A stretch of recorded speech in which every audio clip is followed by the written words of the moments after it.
see. Let's see. Let's see.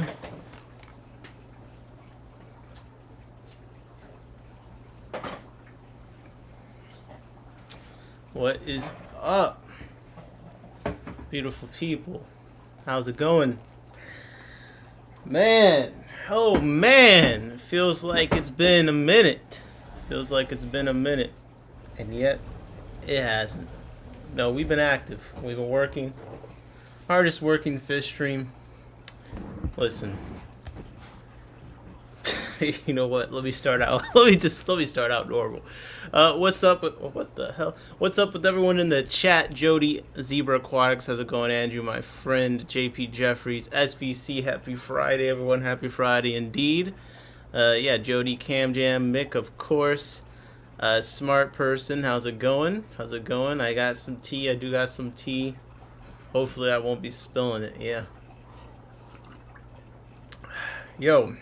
What a time we've had on the stream recently. I feel like we're in a good groove.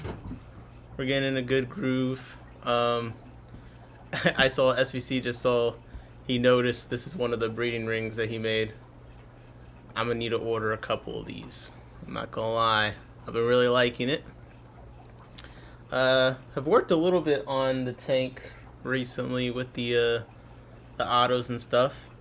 Actually been liking this little Hygger filter they sent me by accident. You can see I got the little air thing attachment. You can see the flow is pretty decent from it. So I've been pretty happy. I'm pretty happy. The breeding ring, I've got some Daphnia in there. And there's some Fry. That's a gold gardener eye, I believe. But I want to hatch my red lasers in there is my plan. But I need more of these because these are great. There's a lot of stuff fish room wise I need to change, but we're not gonna talk about that today. We're getting into the new arrivals, man. The new arrivals. Yes, I gotta get more of these breeding rings because I gotta breed some Amano shrimp. It's been on the list. I want to breed some Amanos. I've been trying to get all my wild bettas wrangled in order. I need to get all my tanks on a level where it's easier for me to work on them. I think that's what I've decided. And back to, I can't do this on-end thing. It's just hard to do what I want to do. What's up, Bamba? How's it going? Holy! What's new? What's new? Make our back accounts now that shipping weather is coming. Yo, I need someone who ain't too pussy to ship me stuff in the winter. That's what I need. Okay? I was waiting up. Yo, Jody, Tropical Fish Co. sent me something. I checked the box the other day. I think I got here a couple days ago. The heat pack was still warm. I opened up the box. It was like a toasty oven. Like, the technology is there, people. I'm raising my expectations. Okay, I don't want to hear this weather excuse. Like, why don't you just throw a fire in the damn box or something? If that's what it's gonna take. You know what I mean? Don't use the breather bag. Won't worry about the carbon dioxide or whatever. That's why we got the 5 milliliter fireproof fish shipping bags. Toss some embers in there. You know? Let's call it a day. Jacob said, just skipped over me like I ate shit. Oh my god, Jacob. Here we go again. Here we go. Jacob, listen, you're starting all the drama recently. I feel like you're partly to blame for that last stream, how we went over Discus North and stuff. You and Cam Jam. SC kept popping back in like, oh, we're still talking about this. Jody said, damn, shots already? Oh my god. JP says, certified aquascaper in the chat. What's up, Bamba? How's it going? Our resident aquascaper PhD. I heard that he's working on a couple new certifications and things to add to the title. So, listen, the Bamba respect is gonna have to increase, whether we want it to or not. I know he's a degenerate. I know.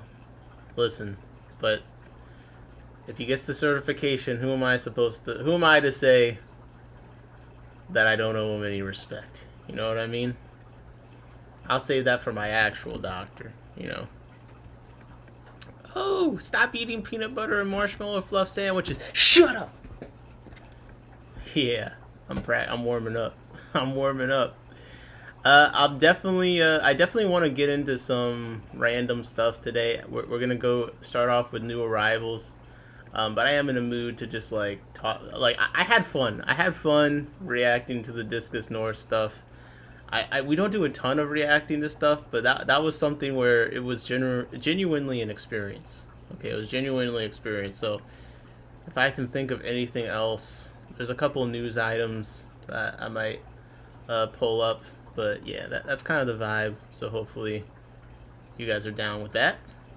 So where should we start for our new arrivals? What do you guys think? Any preferences? Any at all? Louise said, "Hey Mick, Metallica is playing in Vegas. Come join me. We can relive their '90s before the band cut off their mullets." Oh my god. Bomba said the stream the other day was comedy. Appreciate. Yeah, a lot of people said they enjoyed that. Bomba said, "I'm the one that's chicken. I don't want popsicles." Man, listen. Listen. Also, aren't you ordering mostly shrimp? Should the shrimp not, like, come on? They gonna have issues with the cold. They can't ship the shrimp. Oh my god, bro. JP said, "I'd like to learn how fish grow in captivity, how fish become stunted, and how it affects their physiology and reproduction." Okay, that's a lot of information. That's something I'd have to prepare a stream for that one, which I can work on doing that. Mick said, "Dang, would have loved to have been there." I was surprised that you weren't up in there, man. Okay. Okay. Every time I went to order, it snowed. Mostly my timing. I'm just complaining. Okay, well that's the recent weather events is an exception to what I'm saying. That was pretty bad. Bomba said, "What's wrong with stunted fish?" Oh my god, bro. We're gonna have to ban you already. All right. Where should we start? I'm gonna start in Imperial Tropicals because I feel like they're usually one of the most boring. So like I like when the good stuff comes when I've warmed up and I've been streaming for like a couple minutes. You know what I mean? Imperial Tropicals is usually doesn't get me too excited, but you know, still a nice place. I need to order from here eventually. I've now ordered from Tropical Fish Co. technically, so I wanted to order from them before I started ordering from too many other places. There was a line, you know. So I've gotten some Tropical Fish Co. Gold Amano shrimp in. So now, what's the next place?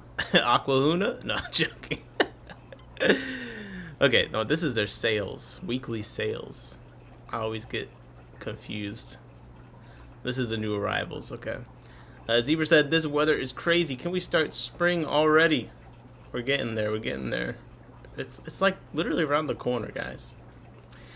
So, albino Uruguay bushy nose. What the Ancestris Chouani? I'll be honest, I never like looked up an albino pleco, you know, Latin name. Like, honestly. 2020 Ancestris Chouani, first record from Uruguay. This looks okay. Maybe Pleco people care about this. Maybe, I don't know. It's on buy one get one though, so buy one get one free. Let's see what else. A Pistogramma Personata. Okay, hold up. I don't recognize this name. Mick says Personata, cool, not a common one. Bomba said, "No wonder the sale." Okay, Personata. Google AI says a rare dwarf blackwater cichlid found in Rio, Colombia. Let's see. Aqua Imports. Do they also have them right now? No, they just had them at some point. I'm trying to see a picture that shows them like grown. You know? A couple fish said, "Corey, have you seen anything about the Thai creep crab? Saw them on the Canadian website, but not much about care and temperament." Okay, we got questions for Corey in the chat. It's a Pistogramma mitu. Here we go. Pistogramma. Whether you have money or not? First, we gotta figure out how we're saving 50% on auto tools, apparently. Okay. It still doesn't look like a fully matured one, but okay, I'm seeing a little bit of a coloration popping up here. We're on to something. Lil Brian Frog says Thai creek crab, any genus or Latin name. Listen to this. Oh, here we go. Apistogramma personata, and there's some fry, so we get to see some female coloration. Not too bad. Not too bad. What else we got? Bomba said, who want to save on tools? Buy Snap-on? What the? Apistogramma personata and undescribed. Okay, I'll be honest. So far, it does seem like a less common apistogramma, but I'm waiting to see the one that shows me why I should buy it. You know what I mean? What's going on here? Mick, are these a colorful one? Okay. We got some cool finish here. You know, the finish is cool. But, I'm probably going for a different pistol. I'm not gonna lie. I'm not gonna lie. But still, cool. Pair for 50. Not bad, not bad. If you're into different uncommon apistogramma, that's a good one. We got the Gastrodermicin. I always say I like those. I keep hearing mixed things on their color. Geophagus. Green Slender Tail Hap. Pins! Imperial Tropicals pins! Oh yeah. Now we're talking. Come on. I've been waiting. Pisto. You know what? Aquatics. Sold on the pins. $2 for a pin. And look at that. Wait, that's a different... Imperial Tropicals Cougar pin. Oh, I like the sound of that. Cougar pin. Let's go. Let's go. Come on. A ballpoint pin? I don't know about that. But okay, we got pins. The pin comes in green, my favorite. Well, this picture is different than what was. I think they're out of stock of the light green. The colored ones were too popular. But they got the black and the black silver, so I mean. And Jeffro says Bomba using ADA pins only. That can't be a thing. ADA pin. Aquarium ADA pin. There's no way that they got pins. No, I'm not seeing a pin. I'm seeing tweezers. $70. Whoever buys this, bro. I mean, if you got the money, fine. But if you don't, I need to rob you, basically. Avocado puffers. Damn, that's ugly. I'm sorry, bro. Let me look. Avocado puffer. I've seen them a few times. I don't think I get it. It kind of looks like they took all the things about a puffer that I think look good. They just removed it and they left the shell of a puffer. That's kind of what this looks like to me. Aqua Design mono pin. I'm gonna defend him, tweezer. Bomba buys all day, yeah. Yeah, of course. Okay, avocado puffer. No, I'm not. I'm not rocking with this. I'm not. Mono Takashi invented tweezers based on shrimp claws in nature. Okay. Next person to glaze a motto in the chat. This is your first warning. Okay, they got the zebra pike cichlids in too. I think we saw these on Wet Spot the other week. 2 to 3 inches, $200. God damn. God damn. It's a very nice looking fish though. If you're gonna get a big fish, I mean, this is pretty cool. This is pretty cool. It's an extra bitey avocado. Fantastic. I blindly believe that little frog. You believe a frog, okay? Can't keep a tank and a fish if not having a proper pin, right? That's what I'm saying. That's what I'm saying. Oh, by the way, yo, my friend got me this this little like platform I can like Velcro strap onto anywhere. I'm never gonna lose my phone in the fish room again. Look at that. And I got my pins right here. I could put it anywhere. And even came with a little cup holder I can put anywhere. Pretty excited about that. I am. I'm not gonna lie. It feels like it ties the room together. You know what I mean? Alright. Velcro strap on, Steve. I hate you. Dwarf Cichlidia. You know what, guys? You know what, guys? Stop treating me like I'm Discus North up here, okay? I don't like this. Stop. I'm not like that, okay? I'm not like that. He's waiting. This is what you guys think this is what you guys think I am right now. I know. He's waiting. Look at him. He's waiting to jump down my throat. He's just he's thinking about it. Come on, man. I'm telling you, it's not me. It's this guy. Why is he talking like this? Waiting. Look at him. He's waiting to jump down my throat. He's just fucking. He's thinking about it. He's waiting. Yo! It's very planned. Hey, yo! Come on! No, get me cozy first. Okay, sorry. I just had to indulge myself. That's what you guys thought I was about to be on right now. No, bro, no. That's not me. Getting me cozy first. That shit's pure comedy. Steve said, "You're like a child to me." That was such a good night. Okay. What's up, Dwarfstick Idiot, by the way? Let's see what we got. Scarlet Temple, Arthur. You know what? I'm gonna call it Scarlet Temple. I can never say this damn plant name. JP says Borg fish keeping. Oh my god, bro. Oh my god. Now this is crazy. I always think of Magenta mystery snails. You can sell so many of these things, man. Breed them and list them on like eBay. Ship them to every single state they're illegal in, whatever. I mean, I want to do that, but like, you should go and do that. Look, they're charging $7 for one. Like, this is just free. This is just. And look at that. Look at the picture. The picture doesn't even look good. This looks like a brown snail. I put a snail-eating fish with my main magenta mystery snail breeding colony that I had going, so I have a lot less than I used to. I should probably put them in I have a backup colony up there, but Little Brown Frog said Alternantha. Yeah, I'm not trying to learn. I'm trying to be helpless. You know what I mean? But fine. Alternantha Reneki. Here we go. Pause. Nick can't say that in a stream, right? Wait, what did I say in a stream? Ole. There was a crazy post on Reddit not long ago about Garabai who tried to that and could sell them. Yeah, like 12 egg clutches ready to go. Yeah, just call it AR. I don't know about that.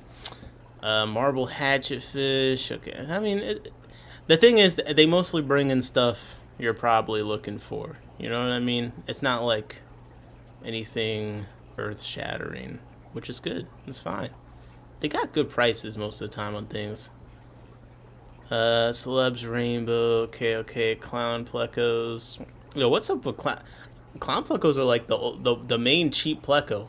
I didn't realize. We were doing that auction guessing the other day, and the Clown Plecos went for like nothing. When I was looking them up, I was like, oh yeah, I guess they're like cheap. Corey said, "Can't be helpless and hang with me, bro. I'll make you learn something." Yeah, maybe learn that I hate my life. Well, that's what's gonna happen. Let's see. Yeah, Geophagus. All right, Imperial Tropicals. We're done. Next.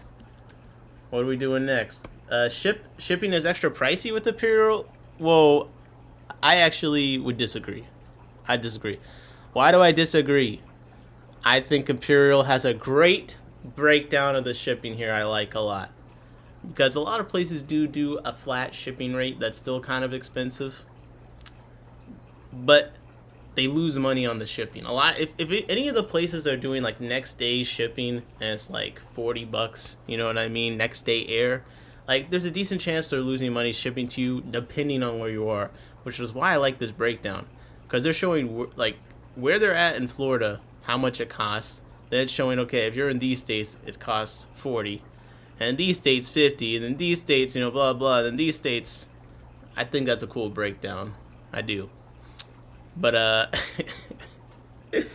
Jody says we lose money on shipping every time. Yeah, in fact, even I have been losing money on shipping recently, because the prices, even 2-day shipping, like shipping to somewhere in California could cost me like $14. You know what I mean? Where when I started shipping, it was around like $10.89 would be the high part, and that's why I landed on $12. I did the $12 flat rate for 2-day shipping, because most of the time that at least covered the shipping, maybe not the supplies or the time packing or whatever, but the cost of shipping has been like, it's been increasing. So Holy.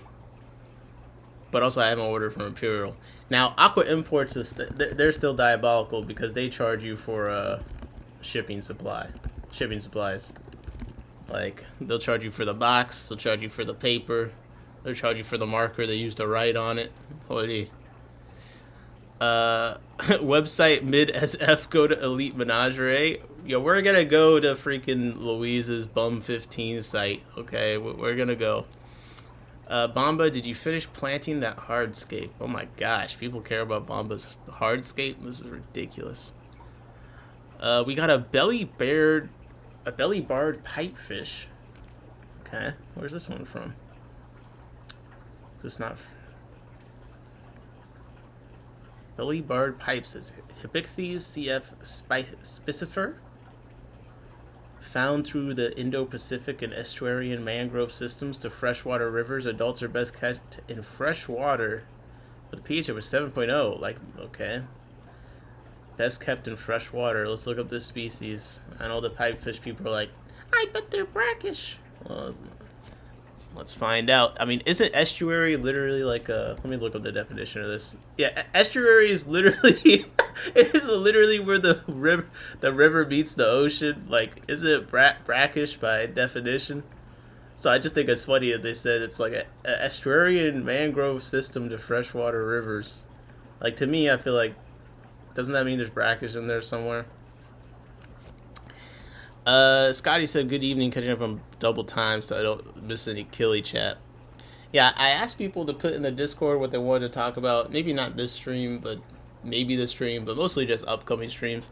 Scotty just said killies, and then when I said that wasn't specific enough, he said non-annual killies. Guys, you're gonna have to be very specific. We did a stream a couple weeks ago. We looked over like 100 different killie species. Okay, I need something new and specific. You know, I've talked about killies recently enough in general. Bomba took out a 4-foot tub and turned it into a take. Okay.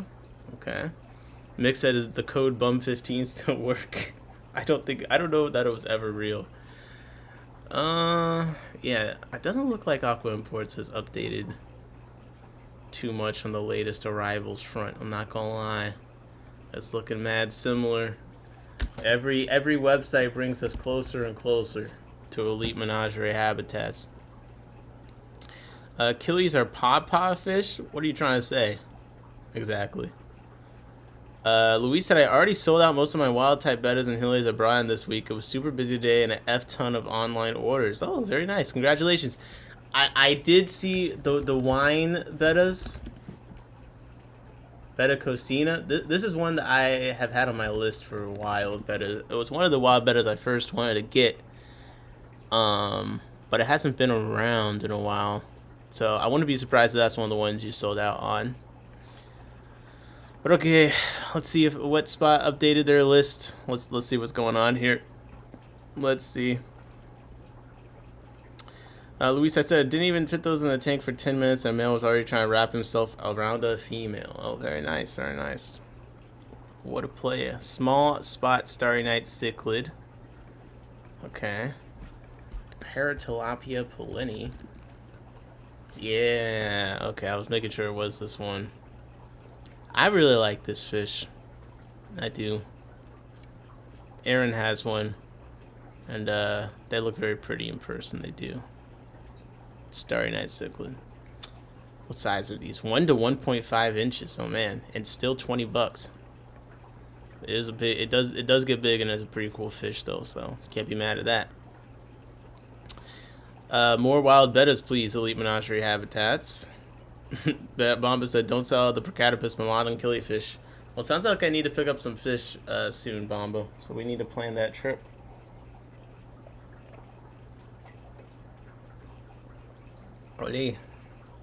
Okay. Wild angelfish, pterophyllum. I should have okay, well, if you have them, then we might be coming through. Pistogramma borelli, opal pistogramma borelli. Okay, redhead tapajos, checkerboard pigeon blood discus, Black Knight Rams, Super Red Severums, Red Covered Discus, Snakeskin Pigeon Discus. Okay, it's Discus month. Okay, we got a bunch of Discus. Triangle Cichlid. Okay, weird name, so I'll click on it. Triangle Cichlid. Why is this the Triangle Cichlid? Uera amphicanthoides. Let's see. Where's the triangle? That's what I want to know. It's got a Wikipedia page. Look at this guy. I'm not really understanding the triangle part. It says they can reach 14 inches. Okay. Well. What's the average age for killie breeders? Yes, I get it. There's a lot of old killie breeders. But the young people are into them too. Oh, they look kind of cool in here. I'm not gonna lie. That's a cool big fish. But I mean, if you're gonna get a big fish, I'll probably get one that maybe it's a bit more colorful. Corey said that clutch on the side is a dark. The blotch on the side is a triangle. Or are we like looking at the same Rorschach test? Cause that shit does not look like a triangle. It looks like diarrhea. What are we talking about here? This looks like someone spilled something on their pants. It don't look like no triangle.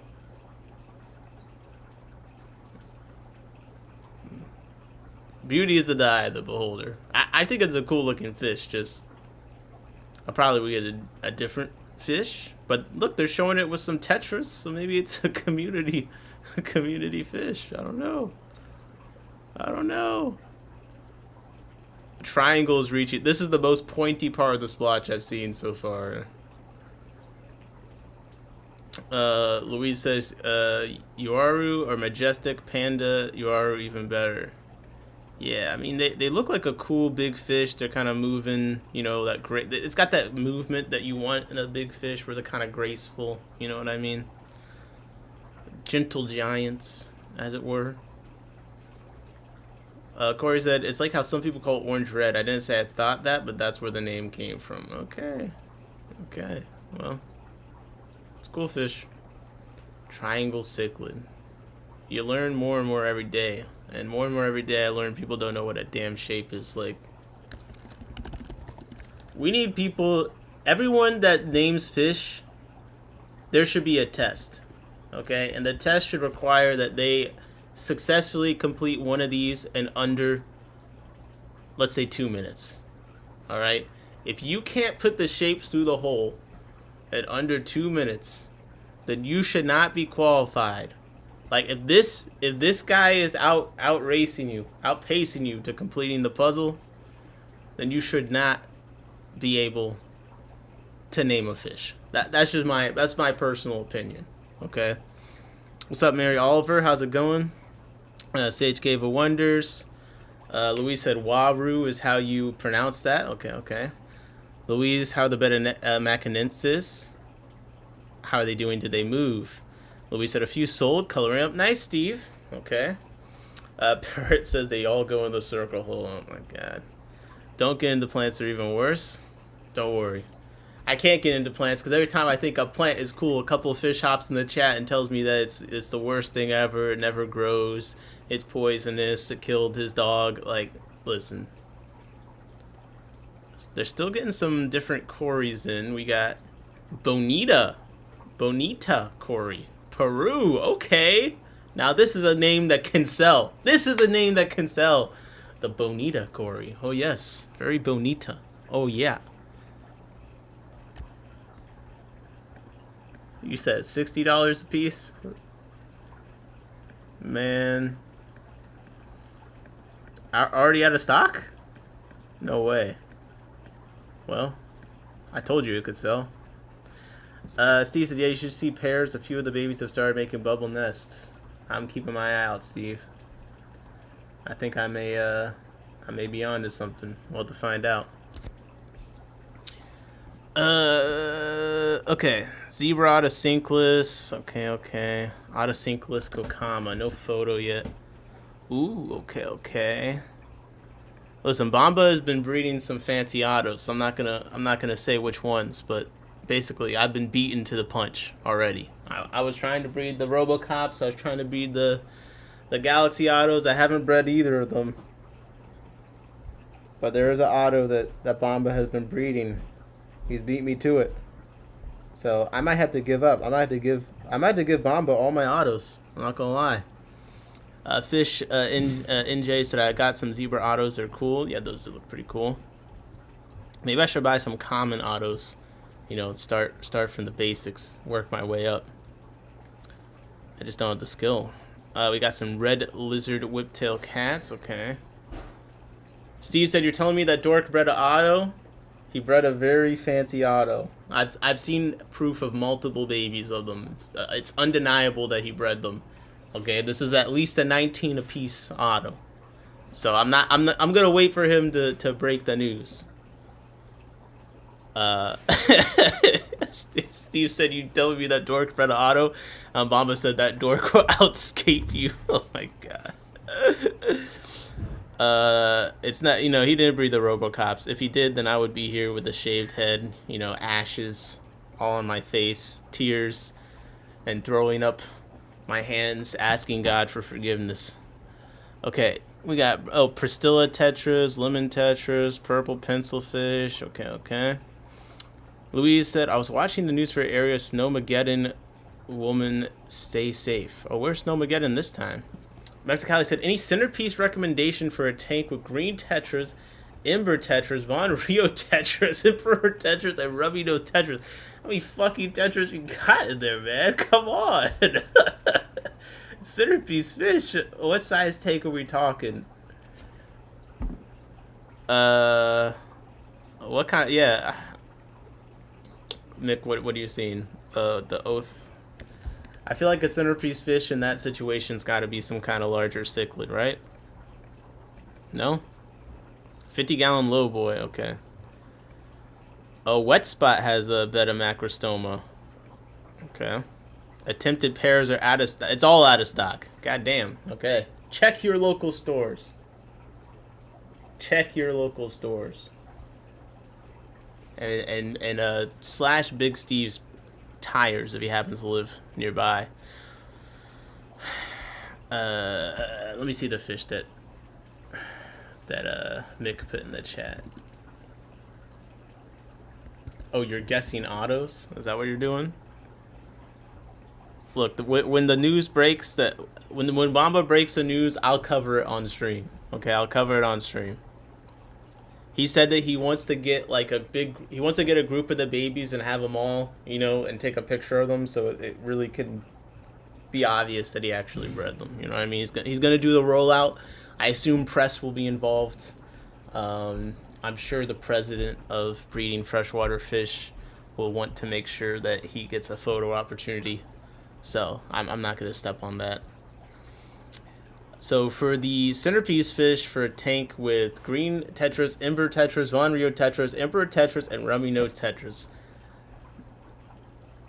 Steve is saying Episto McMasteri male. Okay. Fish NJ said, just get a centerpiece Tetra. I think I'm with the Episto. Now, Louise said a rare Pleco. We want a fish that you're going to see. Now, I think Steve could actually be right. A Pistogramma Hongzloi. I think they're pretty. I don't know if you do a pair. I don't know if you do just a male. What other Episto? Oh, you said McMasteri? Yeah. McMasteris, they look pretty good, and they get a decent size. I really like the McMasteri Gold. The pair that I had laid eggs a few times, but I never got fry from them. But I think they would make a pretty good centerpiece fish. Especially since all those Tetras and stuff, you got a lot of different colors going on. So I think one of these bright white ones could look pretty good. Steve said you see a Royal Pleco, but it's like a 50-gallon low boy. Royal Pleco. Don't those get like massive? I mean, those do look very cool. Fire pull from Big Steve on the fish. A pair of cribs, Beto says. I do like cribs. Mary says, we got 3 feet of snow in Rhode Island. It's a shit snow right now. I have 6 foot high pile of snow in my yard. Damn. Mick says, will there be a press conference? There can be. I have a gooseneck mic, and I don't think I have a podium anymore, but I can make one. We could do a press release, a press conference. I've set those up before, man. I'll get the cameras. Letakara, yo, you're saying that you think this Curviceps is better than a Pistos? I haven't kept this one, so I don't know how often it looks like this, but I don't know. Better than a Pistos? Sage Cave says, what isn't gonna eat all the Tetras? If it was a bigger tank, then I would just say Geophagus, buddy. But you know, 50-gallon low boy. I think a pair of Apistos. You could do cribs. I think Apistos probably, or just one male Apisto or whatever. I don't have a lot of experience planning out a centerpiece like that. You're not a breeder, so I feel like one male Apisto probably does make sense. Steve said, a pair of those golds in the male is a solid 4 inches and not more. He's thick. Yeah, I think the Hongzloy is not a bad pick because they do get a nice size. They got good finnage. They get pretty fancy fins going on here. And I think they got good contrasting colors because they got the white body with the red. I think that should be nice. Mick says, McMaster Eyes hardy and easy to read as well. Yep. Wizard got one, never seen it. Of the Royal. What's up, 310? How's it going? Good evening, everyone off work and the weekend. Anyone else feeling that good? I think we're feeling better now that you're here, man. Beto says, Avanacara. Avanacara or Zebra Acara could look pretty good. Of course, if you search one, you're going to see pictures of both of them. This would be the Avanacara vermaculata. And then let's just do Zebra Acara. Yeah, the Royal he doesn't see. It's a cool looking fish. I think its temperament isn't as bad as some people may fear. But like I just think a Pistos, I just imagine a Pisto fitting better in that tank. That's just my feeling. Steve said more whiptail eggs. Fantastic. We all need some more whiptails. Fish and Jay said, I feel as people grow in the hobby, they're trying to keep more like biotopish aquariums, not anything crazy, but fish from the same area together. I agree, because I'm just now reaching that phase where I am starting to care about that more. Or at least I appreciate it more. You know what I mean?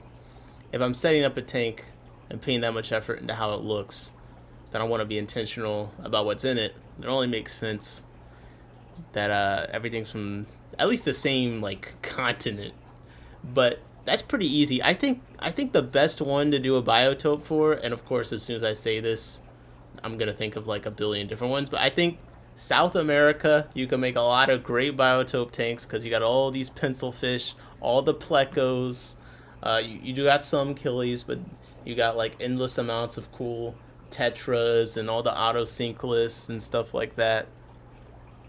So I think that's probably, like, for a nano tank, that's probably one of the best. But there's plenty of others. That's just what I've been thinking about recently. But yeah, you got the Apistos. You got a lot of good dwarf cichlid picks. I think that's the strength. You got a lot of dwarf cichlid picks. With, like, Africa, I think you're more limited on the cichlid front. I mean, Crebensis, like, Nanochromis is, like, probably what comes to my mind most immediately. Whereas with South America, it's like 5 billion different Apistos, so it just kind of feels like the options are more plentiful. Okay. Paris Phony is nice. Bred them 5-6 years ago. Yeah, that seems like a nice one. Louis said the buckle Acaras you just had on the screen, the males are dicks. Gorgeous colors, but they act up. I have 6 in the shop. Okay, good to know, Louise. Thank you. It's nice to have a shop owner. Yeah, these are one of the wild type bettas. I think that this is wild type. It's got a Latin name. Isn't that all it takes? I don't know. Look, wild type bettas are becoming more and more popular, but of course there are wild types that look more like the conventional bettas that people are used to. I think this one and like I don't know, embellis. You know what I mean? Are some nice ones. Machinensis. Jacob said, sorry about earlier. Having the worst day of my life. I still want those bettas you have. You're good, man. I didn't think anything of it. You're good. Yeah, they got a billion bettas in. We got sparkling gourami, gold gourami.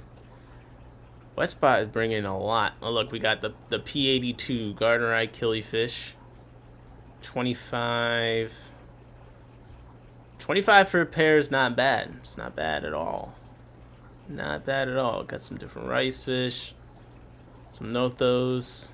Bicolor snail. Some gobies. Oh! Hey, yo, Andrew. I know you've been looking for these, right? The centipede knife fish. They got extra large, 3 to 5 inches. Slightly smaller knife fish.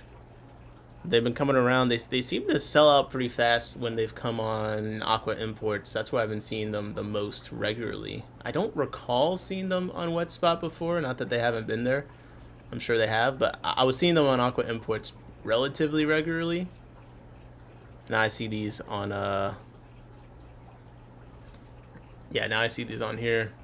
$30 for 3 to 5 inch specimens. Not bad, not bad. Louis says, no, they don't sell fast. They die really fast. Jesus Christ, bro.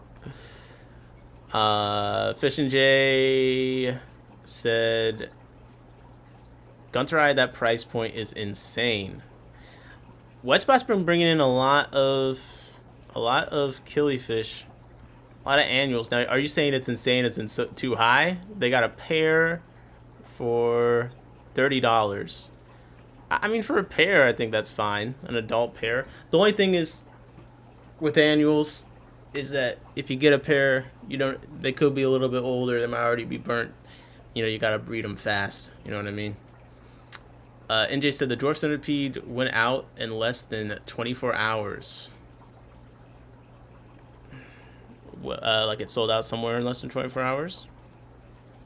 Zebra said thank you for the info. Oh my gosh, come on. I think these are cool. Steatogenes elegans. Okay, they're supposed to be peaceful, comparatively peaceful. They say it's an extremely pretty knife fish of the species Steatogenes elegans. The genus comprises 3 species, which are all zebra-like striped, with a total length of approximately 20 centimeters. They remain comparatively small. Only S. ocellatus becomes bigger at 30 centimeters. These species are very similar in color. Blah, blah, blah, blah. This is what they look like. I think they're pretty cool. I would like to buy them one day. But, apparently they might be a little sensitive in the shipping process. Oh, what's up? Moneyless Maven joined the Isopod Agenda. Friend of the pod. Thank you very, very much. I need to change that to Isopod Agenda member or something. Friend is too friendly. Thank you, Moneyless Maven, for the membership. W Maven in the chat. Not a professional poor person today. Today you're dropping that money on, a guy looking at buying fish online. Let's go. Oh, there's a sale on the Rio Tomo Con colors already? We've already come to this point. That was fast. They got them for $6,999, down from $7,999, and this is for the large size wild caught. Okay. I mean, we knew the price on these would have to start coming down eventually. I do know a couple different people that have fry from them. Mitchell Broom is one. He talked about it in his talk. And then a couple people in my club, ASCM. She's rich in experience, Cam Jan said. Yes, W Maven, thank you very much. I had a Machina knife fish. He lasted a long time till he got stuck in my overflow tube. Oh, man. Okay. Well, jeez. And Maven said, "Rawr, I came in on wild bettas and killifish." I love that. Well, we do tend to talk about both those things a decent amount here. And this is basically the end. We got pink lady nearite snails. We got some different rice fish, South American puffers. $15. We got the Status. We got the Arrowhead Puffer. Yeah. Tater Dino Silicata, Peacock Gudgeons. Let's go. Some decent stuff in here. The wet spot. Okay. Let's. I haven't checked Dan's Fish in a while. Let's just see. We're seeing a bunch of people bringing in cool stuff, right? What's the odds there's nothing cool in Dan's Fish that's coming recently? Come on. Let's go. Most recent. The 6 a month. Oh, the 217s laid eggs at the shop tonight, Luis. Very cool. Fish and Jay said Dan's is so basic. It's funny to see people say Dan's is so basic because when I got into the hobby, it was like he had the uncommon fish. You know what I mean? All right, we got Baddest here for 20 each. Yo, who wants to buy all my Baddest off of me, by the way? 20 each? I'm good. That sounds like a great price to me. Is anyone else selling these? Okay, we got 17. They're not really that in stock. So maybe 20. I haven't bought them in a long time. We looked at Imperial Tropicals a bit earlier. We got some different guppies. Oh man, $90 for the pseudogastro, the Laticeps. God damn, man. I like that's like $40 on my LFS.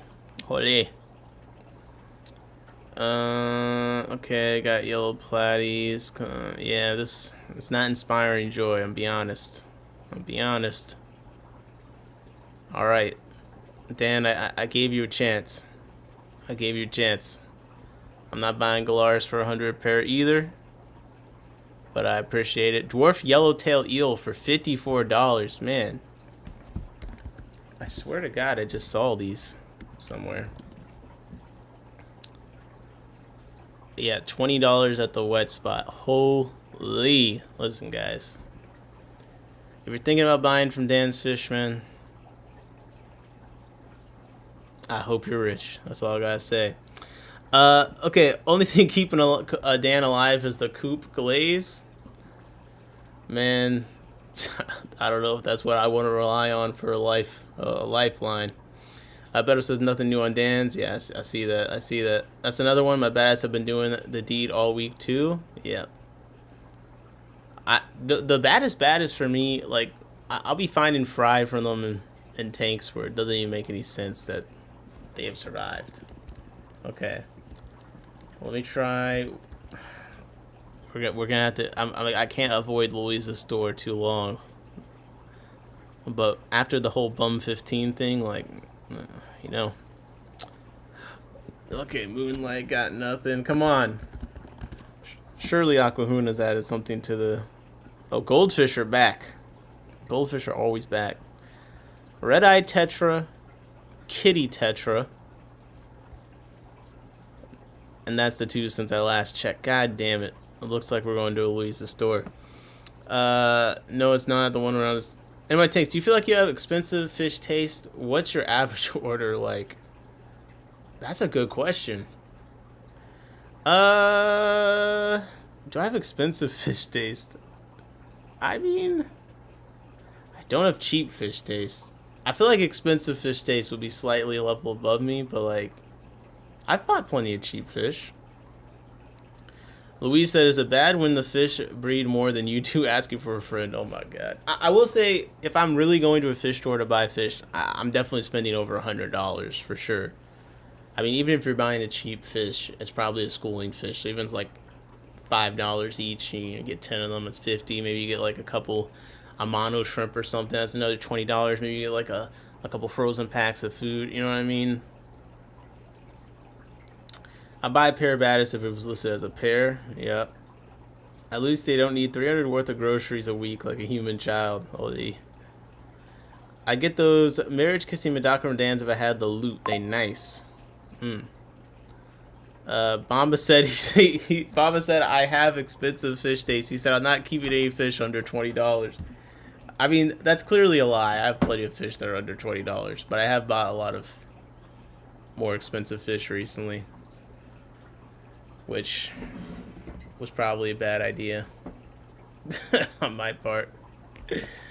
But I do like less common fish, so it does tend to be more expensive. We'll go on the Louisa's store. I'll say the kind of fish that I would order. Ole. Let's see. Shop. We gotta run the whole gamut. I'm ready to be entertained. Hello, hello. Shut up. Overly overstocked Oscars. How's it going? Corey said, I have expensive fish taste. Oh, man. I'm sorry. Fish and Jay retracted 2 messages. What are you guys saying? Bama said, I'm all for spending money on rare fish and plants. Well, let's see what's going on here. Let's see. We got the carousel of new fish. So, here's an expensive fish. What do you guys think? Pink lemonade tetras, $40 each. Okay? Now, this is not a fish that I will be buying. But if you had an expensive tasted fish, this might be a fish that you would buy. Like Ross. Ross Baltimore, he's got an expensive tasting fish. He has these fish, I'm pretty sure. Luis said they're so overrated. Bro, they're on your store. Come on. Terrible salesman. Oh, saleswoman, my bad. My bad. Red Cap Moon Tetra. 16. Like, is $16 a tetra expensive? You know what I mean? Like, I don't know if I consider that expensive taste or not. Baby says, I count shipping and what I consider spending on fish. For example, 100 fish times 2 plus 4. This is too much math, but yes. Well, that's why I have a lot of local fish stores, quite honestly, that online retailers cannot compete on the stuff they bring in and the pricing they bring them into. And it's because of my location and the fact that we have BWI nearby. And yeah. So, realistically, there's not really a lot that I have to buy online. I can get most of the stuff that I'd ever want that's uncommon at the stores near me. And really, it's just killifish. And that's Aquabid. And the shipping's usually not too crazy from people in Aquabid. So, Noah Austin said, I've been thinking about dusting off the mic. Oh, shit. Jacob said, Luis, do you have any Indlers with a collection point? Oscar says, I have I love schools of 20 fish. Yes, we got molten lead tetras, Bolivian orange lemon tetras. Here we go. Wild betta number 1. Oscar says, new local Austin, I missed you. What are these common names? We got the first common name snob in the chat. We got the wild type betta cocina. Wild type betta cocina. There you go. That's the freaking name. Let's look this up. Cause this is one that I remember seeing when I very first got into aquariums. And I don't think I've gotten a chance to buy it since there. Broom said, man, I wish I was in that situation. All the LFS around here are basically bread and butter common fish. I've not gotten a fish from LFS in years. That's crazy. Like, right now, the store, my favorite stores near me is London Town Tropicals. I know right now they got a pair of better macrostoma. I know they got the leptogaster loaches. I've bought a lot of my uncommon stuff from there. Like, they got some of those Black Arrow tetras in. I got mine from Louise, though. They brought in a lot of the location cribs I've bought. They usually have, you know, like 6 or 8 apistogramma. Like, last time I went, they had Elizabethae, they had Blue Flame, they had Borellii, they had one of the mouth brooding ones. So yeah, I'm definitely spoiled. There was a time where I was about to order from Dan's Fish back when he brought in uncommon stuff, and I found out that I could just go to my local store and they were ordering from the same supplier, but their price was like 3 times less expensive. So I am very, very spoiled. And it's the same thing with Wet Spot. Like, I have a lot of stores around me that order from Cichlid Exchange, but they have good taste, so they actually order the stuff that I want. Like, I'm hoping a couple things from this Wet Spot list I'll see in my store. But I'm trying to find a good video of this Betta cosina. We got a tropical fish hobbyist article about it. But that would be sad. If I hadn't bought a fish from an LFS for years, that would suck. If I had to always ship. Because the shipping cost really does add up, man. The shipping cost does add up. But I mean, like, if you live near Louise, like, she got the Cyana dorsalis. You know, that's a pretty uncommon rainbow. She's got these wild bettas, so, hey. She's not near me. I got stuff near me, but if you're in PA, you maybe you don't know that these stores exist. You know what I mean? Well, Mitchell Broome, I'm sure you know what stores around you exist, but there's a lot of people near me when I tell them about London Town, they haven't actually heard of it and gone to it. So you'd be surprised. Like, some people live in an area with a local fish store near them that they didn't even know existed. When I go on my local Facebook pages, all it is people posting, where can I find a place to buy this? I wish I was joking. Like, wait. Let me show you guys. Let me show you guys. Like, if I go on my local Facebook page, it's stuff like this. Okay? It's a picture of a nearite snail, and the person says, where can I find a place to find tiger nearite snails? You know, we got 5 local fish stores around us. And they're posting a picture of an aquatic arts listing. Like, this is what some people are dealing with out there.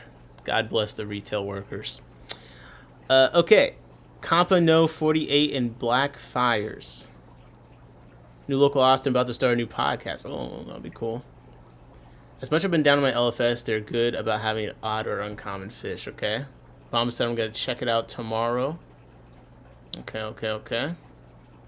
Broome said, now granted, I'm also an uncommon fish kind of guy, so I even have a hard time finding interesting things from hobbyists locally. I end up bringing in odd stuff to the area a lot. I mean, at least you're self-aware of the fact you're just hard to please on the fish front. You know what I mean? I get it. Man. Look how many ads they fit in this article between the fish pictures. I mean, my God.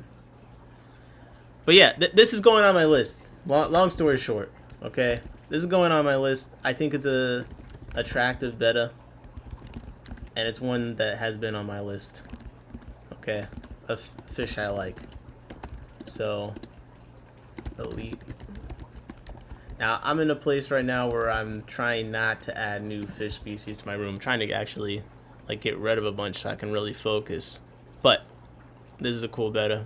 Betta cosina. I like it. I rate it. It's the one. Okay. Mick said, Mitchell, did you see the Corys Nick showed us 20 minutes ago on a list? I think he's talking about they were calling them Bonita Corys or something. On Wet Spot, if I'm not mistaken. They brought in a bunch of weird Corys recently. Yeah, the Bonita Cory. Corydoras or Ceci. Jake said, whenever I find some, I can get them recorded and people can get them from me, and they can all be recorded in the endangered species database. I think you're talking about Jacob's talking about the Endlers, I believe. Corey said, we're all a bit spoiled with having enough stores with bread and butter. We get some other stores that specialize in stuff. Parrot said, I got my recent Calico Sun-Kissed Neos there. Yeah, they have a decent amount of Neocaridina. You would really like Beto Brownorum. I'll be the judge of that. Let me see. I'll be the judge of that. Wine red color and the spot is iridescent and lower diffuse lighting is really cool. That's what I'm saying. It may be best that I don't live near Louise. Yeah. Broome says, I have a group of Orsesi. They're a cool, large, actual Corydoras. Okay. Betta Brownorum. Oh. Ew. I see. I do like this fish too. Sky said, I'm caught up. I've been caught up by... Oh, come on, man. This is like the API. That's what it reminds me of. Yeah. Now this is a betta. This is a good betta as well. and I actually have a bit more video of it. But that's another thing with the wine, the Cocina one. I just don't see it around that much. Now this one, someone actually took the time to film a bunch of video of it. That's pretty. That's a pretty fish. Can you buy these anywhere right now? It's not looking like it. Yeah. It's a very cool fish. Fish for the future. I'll put it on there.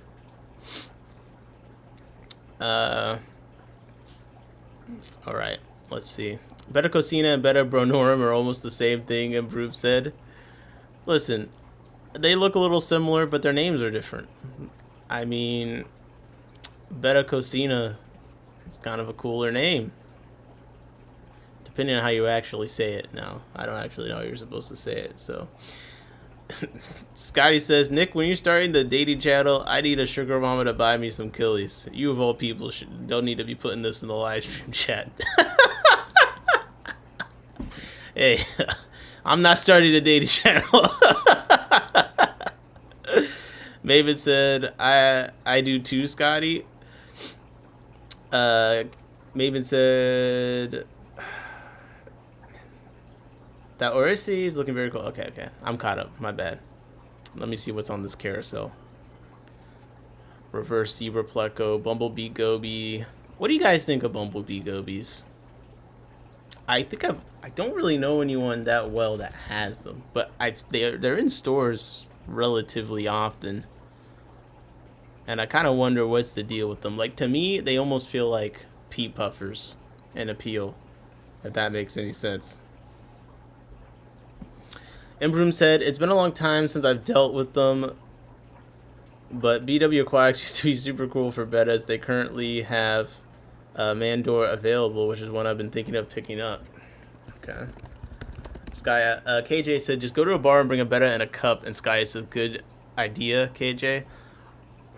What do you guys think? If you're trying to find someone that's also into fish, do you think there's actually a good strategy? Because don't dating apps just have like interests, or like you can put a picture of a fish tank like in your like, wouldn't that just be the best way, as opposed to like creating like, I don't know, fish finder, fish fam finder, I don't know.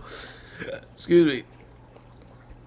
This guy said, if people can take adorable kittens to fish meetings, I can take a killie to a bar. If that's the bar. Cam Jam said, women love rescuing betta fish. If a woman, how are they rescuing the betta fish? Because depending on how they rescued it, it might actually be disqualifying. Like, if you've stolen a betta from Petco, we might have too many disagreements. We're not going to get along, honestly. Okay, let's see. Mandor. Betta Mandor. Oh, man. Oh, yes. Let's go. It's like the other one, but blue, which is my favorite color. Now, this is an even greater fish, in my opinion. Look at, and you know I'm a sucker for white highlights. Look at the tip of the fins here, man. Look at this. Yeah. That's a luxury fish right there. That's a luxury fish. Like the red right of the gill plates, the blue eye. It's kind of got like a purplish maroon color going back. Oh my god. Come on. This is what we're talking. This is what we're talking about here. These mouth brood. Which one's mouth brood? That's a nice blue. That's what I'm saying. You can add what kind of pet you have. Dog, cat, fish, at least. See? Maybe that works. Most bumblebees are just brackish, and the freshwater ones are harder to get and more delicate. And Corey's also saying that most bumblebees are partially or fully brackish. Never know which species. Okay. Okay. Don't need her to be in the fish. I just need her to have some money for my fish.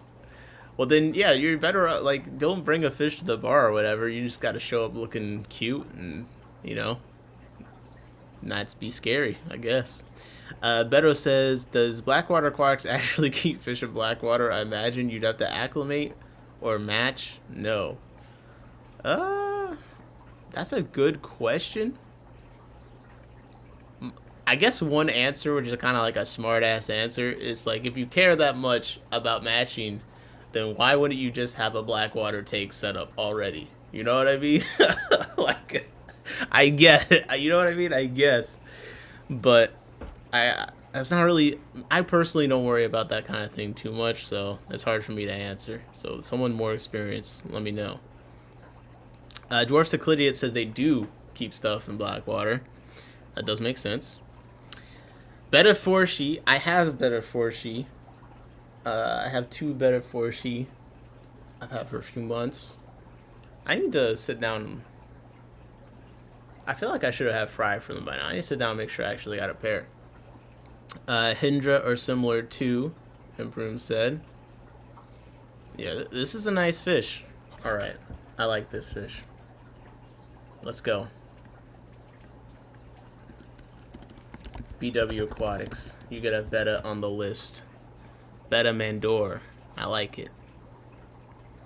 Jacob said, I'd add a little bit of lease per time until you get where you want, but slowly. But yeah, better to have it ready. There you go. Fishy women are top tier. Fishy woman is horrible. It's just a horrible branding.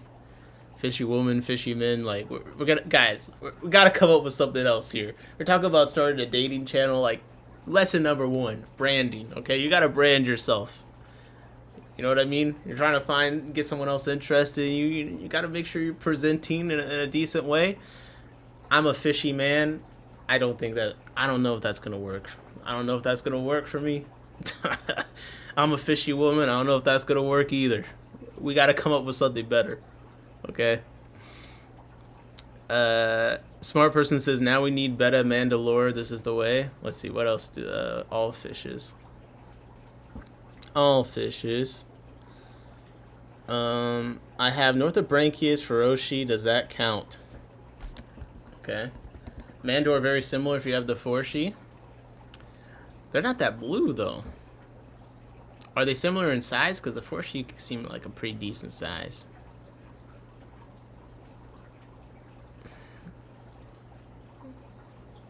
Just got here. What are we talking about? Fish. Come on. What do you think? What do you think? Now I'm looking at these. Now, the thing with Blackwater Aquatics is, like, some of them are, like, wild type, but, like, I like wild caught stuff. Some of them are, like, domestic strains of a wild type betta, you know what I mean? Which is cool, but usually I'm looking for, you know, something that was wild. How it looks in the wild, I guess. Alba Marginata, I have these. Those are great. I have Betta Rubra. I kind of am starting to dislike them. And I'm trying to give it more time to see if it's me that's the problem or them. But oh my god. Well, for one, they breed like crazy. For 2, I feel like their color is not as consistent as the Alba Marginata. Kind of look good all the time. These guys, I don't feel like they look that good all the time. So I'm gonna switch some things up and see if it's just me, if I've just been doing a bad job. But Ember said, I really wish there was a rule that said there cannot be duplicate species under different genus. Having the same species for 4 different fish is dumb. That does sound dumb. That does. I'd utilize cats for this mission, but another channel said it won't work. I mean, having a cat, everything works for certain people. You know what I mean? Having a cat is going to make you more appealing to some people. It might make you unappealing to others. Some people are really like, they like dogs. You know, they hate cats. Me, I'm like the other way. Like, not a big fan of dogs. Really not. So, I like cats. So, but then on the other hand, you could have a dog. That might work for you. That might work really well. Bring your dog to the meeting. Oh, it's so cute. It's a good icebreaker. People come up to pet the dog, you know what I mean? That's really what I think the strength is with dogs. You can take them out and about. That's like your easy icebreaker. Oh, let me go pet him, blah, blah. Like, cats don't really present as much of an option. You kind of have to have someone already coming over to your place so they can really meet your cat, or it's going to be like a picture of the cat. But I think the real effectiveness is the icebreaker part of it, you know?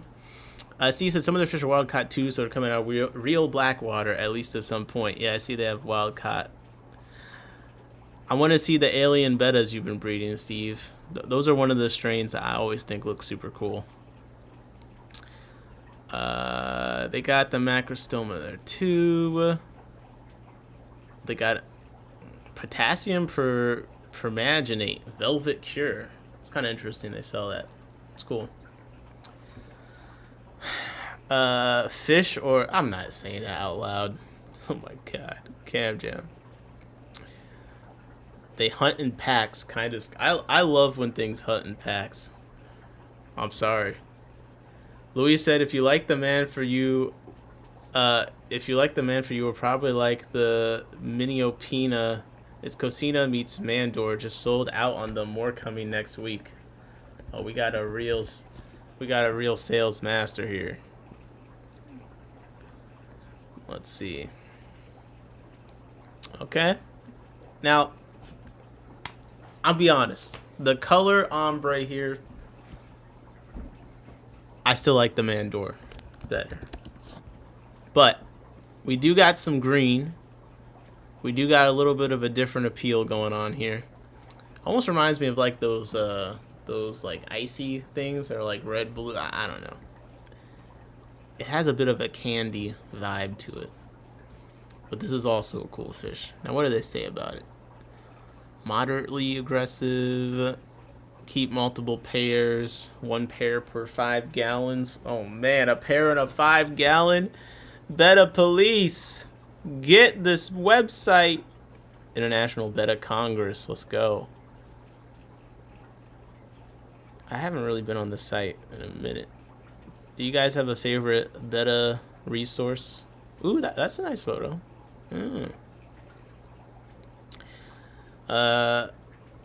Yeah, I think fish matchmaking would be much more effective because the hobby is very like, oh, I know this person, I know that person. So like, you probably could get better results from having a very connected hobbyist pick out someone for you. You know what I mean? Camp Jen said, I want to matchmake fish tubers. You can't. It's hard because you're just matchmaking people. Well, unless you know them in real life, but off their like digital persona, I don't know. That sounds like a little risky to me. Maven said, "Can I opt out? I don't like people and don't want to share my remote." Oh my gosh, my Ruba look good once a quarter. Okay, so wait, Dwarf Cyclidiot. So I'm not crazy, cause I'm not lying when I'm saying I'm thinking about taking all my Betta Rubra and just taking them all to whoever wants them because I'm trying to clear up space. So I can really focus on some stuff here. And if you have experience with Betta Rubra, I've only had them for 6-7-ish months, and they've been breeding like crazy. But yeah, that's been the thing. It's like they don't look that great all the time. And I think the Abimarginata, like I think they're more graceful. They have a cooler behavior. I find them to be more outgoing personally, and they're just more my taste, honestly. They got the white highlights. They're just kind of my vibe, you know? But Broom said, someday when I see Betta Bacilla for sale, I'll pick them up. Let's see. They're one that's on my list when I did a wild Betta face. I haven't seen them since. A big bubble nester is just cool. Ooh, let's see. So this is, the appeal of this one is it's like a big fish. I see this Facebook post from 2021. It says 4 inches. I mean, it's got some metallic sheen, and it's got the spade. Is that what they call it? Like kind of like a spade tail. So looks-wise, they got something going on here. All the line breeders could definitely make something out. I'm sure they have hybridized it in somewhere. Betta Bellica. Yeah, see, it's got some potential. And like you said, it sounds like it's big because the other big bettas is like the Unimaculata complex, and those guys scare me. I don't know if this is them, but like it has a different look. I don't really like how. Yeah. Okay. 1 second. Yeah, when the light hit it right there, that looks pretty nice. That looks pretty nice. And look at the fin. That's good. But really, and this is gonna sound kind of messed up, but like the beta's like more. I'm about to become a fish look maxer, okay? Because the face on this beta is much more attractive than what we got going on with some of the other big betas I'm familiar with, like this one. These guys just look like they're gonna eat all your fish. That's the problem. I don't mind if this other beta is going to as well, but like some of these guys, they make it obvious that they're murderous. You know what I mean? Like they just got that face. I feel like this beta has a more approachable face. Look, it looks a little bit more friendly to me. Okay? I like it. Okay. Bella Bellica, this is cool. This is a cool fish. I'm put it on speculative. Speculative. That was a cool one though. Only at $300 to matchmake for a fish friend, bro. That's a lot. It better be guaranteed. My cat's my baby, but he found his way to get houseplants even when I think I have them where he wouldn't get them. Yep. Cocina means cook or kitchen in Spanish. Come on. Better cook? Let's go. Mandor looks sleek. That's what I like. You know what I mean? That's what I like. I think this is still at the top for the stream. Look, Google Images. What else we got? Glasser? Has Glasser got some photos? Because that would be pretty nice. I see some Glasser branded photos. Yeah. Blackwater Bewater Aqua is overpriced. I need to raise my prices. Oh please. Oh please. Come on. Come on.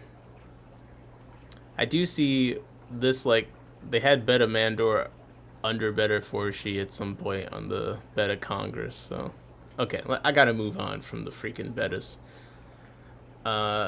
It's like the size of a big mouth brooder, but bubble nest. That's what I'm saying. The big mouth brooders, once they get to that size, I like the smaller ones once they get to that size. Now, besides Macrostoma, but that's different. That's a special fish. You know what I mean? But yeah, that's fresh. That's fresh. And Tuda are like cigars. I don't know what to make of that. I don't know what to make of that at all. Not crazy at all. I got rid of my Parabetta Rubra. I'm waiting for the last batch for Friday. Okay. I feel a lot better you saying that with the Betta Rubra. And bro, like every time I move the male from one tank to another, he leaves Fry behind. And I don't know how. I have Betta Rubra Fry all over the damn place. And I thought I was being careful. Like, oh, he's got some holding. Let me move him. I don't know what's going on. Dwarf Cyclidiate said, Betta Somorum is similar and in stock more often. It does look similar. It does. Meet Sapphire, a Betta Somorum. We got a Reddit post from a couple years ago. Now, any of the Betta people know this is something, this like little area right here. Sometimes it looks swollen, like even when I see videos. Like, what level of swellingness in this part of the Betta, like right behind their gill plates, is normal? Because I see a lot of the time, like, is this like overfeeding? Is it just a normal thing? Like, when should you be worried about this little like ball almost that kind of shows up here? Dwarf Cyclidiate said, Antuta will eat all your fish and are more prolific breeders than convicts in my experience. Yep, that sounds about right. That sounds about right. Parrot said, it sounded like y'all are better at matching fish than yourselves. The best way to find another person to hang out with is to be yourself. Yep. M. Broom said, years ago I pulled a couple of Rubra from a grow-out tank and put them in the auction. Turns out the male was holding. He held for the entire time in the bag and threw to the person's tank. He was holding. Yeah, that's crazy. But that does sound about right. it's just fry everywhere. The Alpha Marginata breed a lot too, but I don't know. It just seems like the Rubra seem like they breed a bit more or faster. Like it's just all over the place. Peacocks are pretty. I'm hesitant on cichlids. I would cry if one killed another. I'm too weak. I feel that. Mick said, bluefish, you should go all in for Malawi tanks. Lots of gorgeous blue peacocks. Yeah, that's a lot of big fish. All right, let me go back to Louise's site. It's the carousel's going. Parrot, do you need match? No, Parrot. I think Parrot's good. Also, Parrot's got the cat bringing to the fish club, man. It's got all the strategies. A pair of Apistos bred in the bag during auction over here. Agazizi. Wow, that's crazy. If your males are bulging, pause. You're overfeeding, or you have a problem. Okay, because let me look. Let me see if I can find beta male. Because that's something I've been wondering about. So if it's a like this area, I just noticed a lot of betas. I'll see like a little bulge here. So you're saying if it's a female, you don't need to worry? But if it's a male, you're overfeeding? Like this is like they're fat kind of a thing? And then, or you have a problem, like what kind of problem? I just asked like a billion questions, but yeah, I've just noticed that like, not even necessarily my own betas recently, just in pictures a lot. I see that little bulge, but I don't see a lot of people commenting like, oh, your beta has this bulge, it's a problem. So that's why I'm like wondering, is it a problem? Because I never see people commenting that it's a problem. Ooh. So these ones look pretty cool. And even just the picture, like the color of the fins. We looked these up. The Mini Opina already sold out. Got Moonspot, Licorice Gouramis, Bird Song Goby. What the hell is a Bird Song Goby? What do you guys think of the aquatic frogs? Because I feel like they're one of those things that people that aren't that into aquariums actually like. Because like some people that, I know they're not that into the fish, but then they'll see like the frogs and then they're like, oh wow, I love the frog. I'd get a frog that swims. And I'm like, that thing, it looks so dumb. And it looks so boring to me. I just don't get it. To me, frogs are like jumping around, not like blindly swimming into walls. You know what I mean? Fish NJ said, I hate ADF. Jacob said, I breed African dwarf frogs. Louise said, do you have a short attention span? I already told you about the minis. You called it an ombre pattern. I just said that. We looked them up already. You're not listening to me. Yeah. I don't know, man. Yeah, the African dwarf frogs. It just doesn't look like they should be there. You know what I mean? They don't look like they're comfortable under the water. It makes me uncomfortable. I think that's part of what it is. Because like they don't swim with any level of competency in my eyes.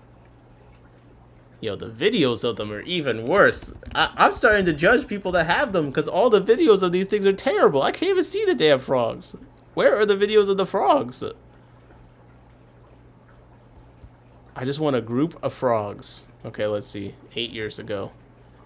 Alright, there's almost no footage of the frogs. Bro, I'm never getting the frogs just based off of that. Okay, look. Aquarium Co-op. We got some frogs.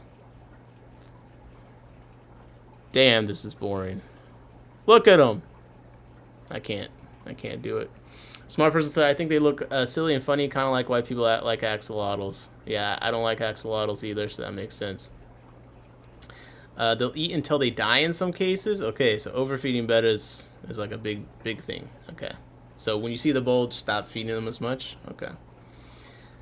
And Broom said, I'm okay with dart frogs, but aquatic frogs creep me out. Yeah, my friend John, he keeps a bunch of dart frogs, and Jessica, she's not that into the fish, but she's like, oh, frogs are cool. and she liked the dart frogs. We went to his house, and she's like, "Oh, those frogs are cool." So like maybe eventually that will be like the thing. You know, you find like the fish or whatever that your partner's actually into, and then it's like, ah, so like there's a couple fish around here that like she recognizes and stuff. But I'm like, okay, frogs. Like this is something might be like a legitimate thing. Like, oh, I love the frog, but I can't do this. Like, what is this? They creep me out, man. They don't even sit properly. They look like they're partially paralyzed when they swim. Yeah, it's not working for me. Are you talking about the egg bulge? Like at the front of their neck. If you see, okay. Dwarf Cyclidiot said, if you see the bulge, it should be gone after a day or so, unless it's an eggy female. So I think we're talking about with the males. Dwarf frog eggs. They keep them on their back? Is that what you said? Alright, I'm not looking at whatever this is about to look. No, I'm good. Now, you guys want to make it even more conflicting, though? Did you know that African dwarf frogs are responsible for a very important medical breakthrough? Who in the chat knows what medical breakthrough the African dwarf frogs are responsible for? I gotta give them this one, okay? I gotta give them this one. Who is familiar with it? They were a big craze and were sold a lot because they were bred for this purpose. I believe they even kept them in some, like, medical stores. You go in it, like, this is real. Who knows? Come on. Of course it's Nick. Yes. Birth control. They were one of the first ways to test if someone was pregnant. Pregnancy test. Let me find the... Yes. Yeah, doctors would bring urine samples to the lab. To the frogs. They would inject the female frog with a bit of urine into her hind leg. The animals would be placed back into their tanks. In the morning, the technicians would check for the telltale frog eggs dotting the water. If the female had ovulated, that meant the woman who provided the urine was pregnant, and the pregnancy hormone, human chronic gonadotropin, had kicked off ovulation in the frog. So they would keep frogs around, and then you would bring the urine to the doctor, and they go inject the frog, and then they let you know the next day if you're pregnant or not. We gotta thank them for something, okay? We gotta thank them for something. That shout out to that human I can't even speak. Shout out to them and the chemicals, okay? This wasn't that long ago, I feel like. How long ago was this? Yeah, from the 1930s to 1960s. They were used for pregnancy tests due to the reaction to HCG. I can say HCG. There you go. Not your grandpa's pregnancy test. Ole. Corey said, wait, did you just call me out? I don't think so. I don't think so. Mick said, checking it. Yeah, Mick, of course you knew. Gotta be amazed by silence. Lab frogs. Weird. I just knew I was pregnant with the nausea. I mean, some people, they really need to know, you know. It could be hard to tell. That's why maybe I should keep some African dwarf frogs around. Hold up. Think about it. Just anytime you're curious, just a needle. That's a simple test any of us could do. I could inject a frog. Wait, what? Am I becoming a monster live on stream? Wait a second. Wasn't paying attention, heard you talking about frogs. Oh, now this is a nice picture of some Black Phantom Tetras. Look at that.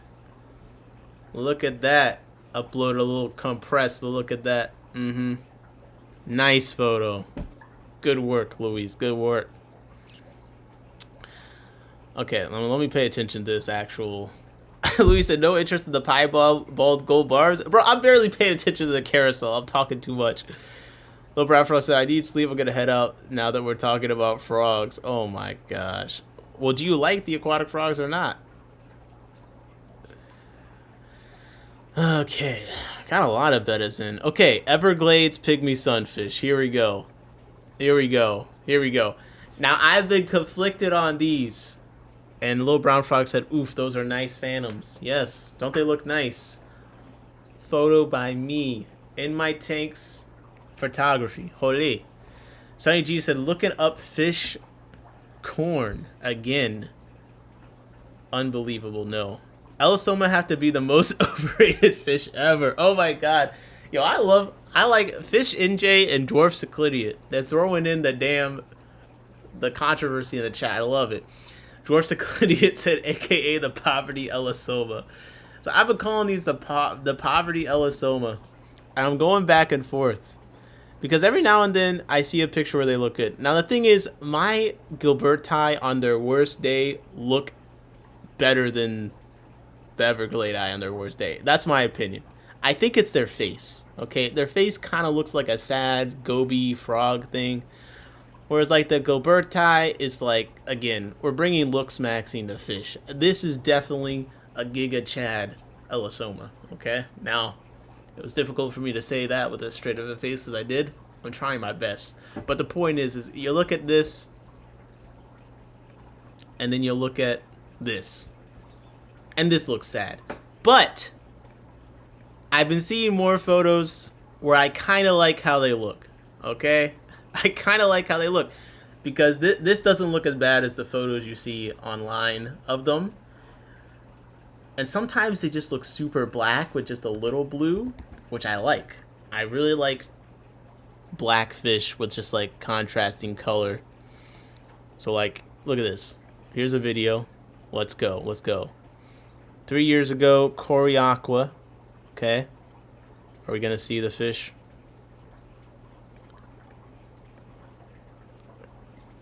Let's see how they look. Let's see how they look. Now, I'm be honest. If this was Ellisoma, I'd see some blue already by now.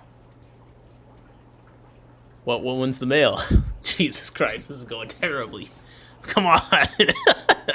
Let's try this again. Come on, let's try this again. Oh look, my video came up. That's encouraging. I did do a video on Ellisoma, although the thumbnail is kind of terrible, and I do wish I got some different footage. You know what I mean? Look, I'm looking up the Evergladi sunfish. I can't even find it because no one be lusting for this fish like they do the Gilberti. So you kind of see the problem. They're fighting uphill as it is. They're fighting up. Ellisoma Gilberti have definitely won the marketing war. I'm a sucker for a loach. Yes, we got to go back to the site. I'm sorry. Fish and Jace, that does make you sound bad, but I understand what you mean. Okefenokee are cool. They kind of look similar to Gilberti, which this looks kind of like one. How about this? Now I'm putting the I want to get the Evergladi because I want to see what they're all about. You know what I mean? I want to see if I can get a better photo of them. But I want to talk about one that I saw in person and thought was cool, and I want to know what you guys think. Ellisoma zonatum. Now, if you think the Evergladi is a poverty pygmy sunfish, we're going to have to see what you guys think of this. Because this one basically has no blue from what you'll see from the images. Let's go to Glasser, man. Come on. Had Gilberti, have Evergladi, can confirm. Oh, wait. So, wait, how bad is the difference between Evergladi and Gilberti? Like, is it really that incomparable? Because that's really the question. Okay, here we go. So, yeah, the zonatum is basically, like, just black with, like, pale banding. I saw them in person, and here's the thing. I actually thought they kind of looked cool when I saw them, but it's kind of hard, and they kind of have a different body to them, too. They looked like a obviously different fish to me. I think Jonah's aquarium, this is the... Oh, it doesn't support a secure connection? Oh my god, bro. Come on. Like, this is kind of cool. You know what I mean? Look at that. Look. It's black stripes on beige. But, yeah, I think it's a hard sell. I think Gilberti still kind of got it. I'm not gonna lie. I'm not gonna lie. But Okefenokee are pretty cool as well. They actually thought that they were the same species as Gilberti for a while. But, you know, science kicked in, and then it turns out that they weren't. But they do have a very similar appeal. My Everglades are still young, but the males are like a 4 out of 10 Gilberti. Oh my god, bro. What's up, Sonny? How's it going? Yeah, the dancing is cool to watch. The dancing is cool to watch. But, like, if I go to my video of them, let's see if I even have any. Bro, in my tanks, Gilberti. Incognito YouTube, come on, bro. Like, it's just kind of hard to compete against such beauty. You know what I mean? It's the movement. I like the movement. Oh, I do remember this shot. 1 second. 1 second. Come on. The blue highlights. The way they cruise, the dance. Yeah, I'm not seeing any Everglade I even look like this. This guy isn't even showing off. Yeah, come on. Come on. She's a dancing queen. Dun, dun, dun, dun, dun, dun, dun, dun. Okay, this is enough propaganda for Gilberti. The point is, I think the Everglades pygmy sunfish are cool. But I want to see if they're as much a poverty elosoma as people say. And by people, I guess I'm one of them. Mick said you were so young back. That was a year ago, Mick. I'm the same. Bro, I haven't gotten that fat. Come on now. Imbroom said, now you can get some kind of elosoma, but you can also get a few different killifish along the same line, but way more amazing looking. See? Now we're talking. You're not wrong about that. I really like... I'm going to dedicate more space to the Aphysimium striatum lambarine that I got. I traded with someone local. And I have some fry from them coming up. But I think it's a really pretty killifish. Let's see if I can find some more. Yeah, it's a good photo. I need to take some videos. I need to do something. Okay, here we go. Back to what we were doing. Ode. Okay, we got some peacocks. Okay, the pink polka dot Borneo Hill streams sold out already. Oh, 1733B lower Xingu zebra pleca. Those are cool. Red coolie loach. What the heck is a red coolie loach? Where's the photo, Louise?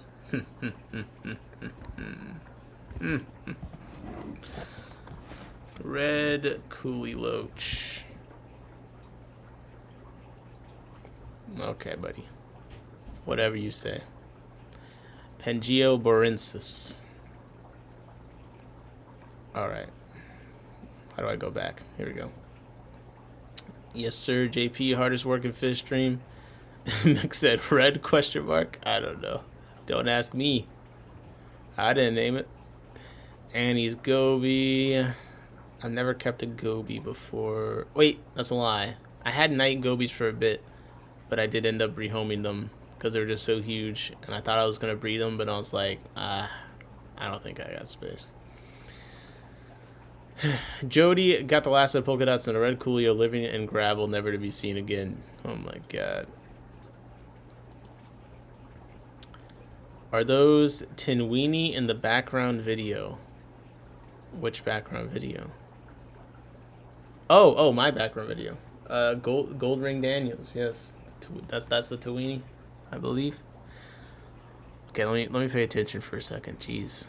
Oh, the blue chameleon baddest for $10, bro. Hold up. This can't be the same as Dan's fish. No way. Louise, what's going on?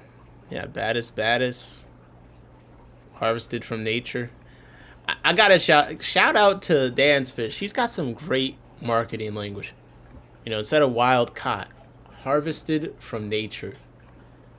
I'm telling you, being bald just makes you smarter. Okay, this is genius.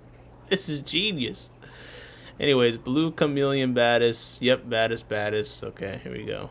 Same thing. Well, the more you know. And he has glasses. You're right. He's got he's got the what's the trinity of intelligence? We got to think of three things, like being bald, having glasses, and being subscribed in my tanks on YouTube. No, I'm joking. I'm joking. Let's see. I'm letting the carousel is like, okay, we got 3D modular plant holder with substrate container. Okay, plant nerds. Mesh aquarium intake filter protective covers. Black zippered mesh bag. Like, what's going on, man? Okay, here we go. Some CPDs. All right. I feel safe again. Mick said, look at that blue Malawi cichlid. All right. Whatever. Skull Creek rainbow fish. Okay, I'll look at those. Let me see what these look like in reality, you know what I mean? Like, I want to see a video. So I was filming a video on my... hell no. I said I want to see the video. I don't want to hear it. Okay. Oh, look at that. That's pretty cool. Oh, man. That is definitely a different looking rainbow fish. 9 years ago. Shout out to Aquatic Logic. It is sad how many fish I look up and the only good footage of them is from before I ever gave a shit about fish. This is crazy. Come on, fish nerds. How has the technology become more accessible? And half the time when I want to see something cool, I got to go to someone like only Mbroom. Mbroom, that's why I like how he just films fish so people can see what they look like. Like, this is the CW217 spawns. Like, it seems like people used to do this kind of thing more, because every time I look up a fish I'm interested in, it's something like this, like what Mitch does, but it's like 10 years ago.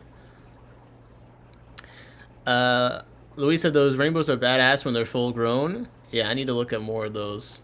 I never bought a full price tank except one. My LFS is 10 gallons, the same price as Petco, half off sale. Oh, nice.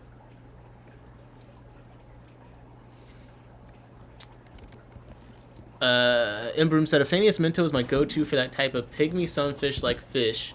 I've been keeping them year-round in my greenhouse for years now.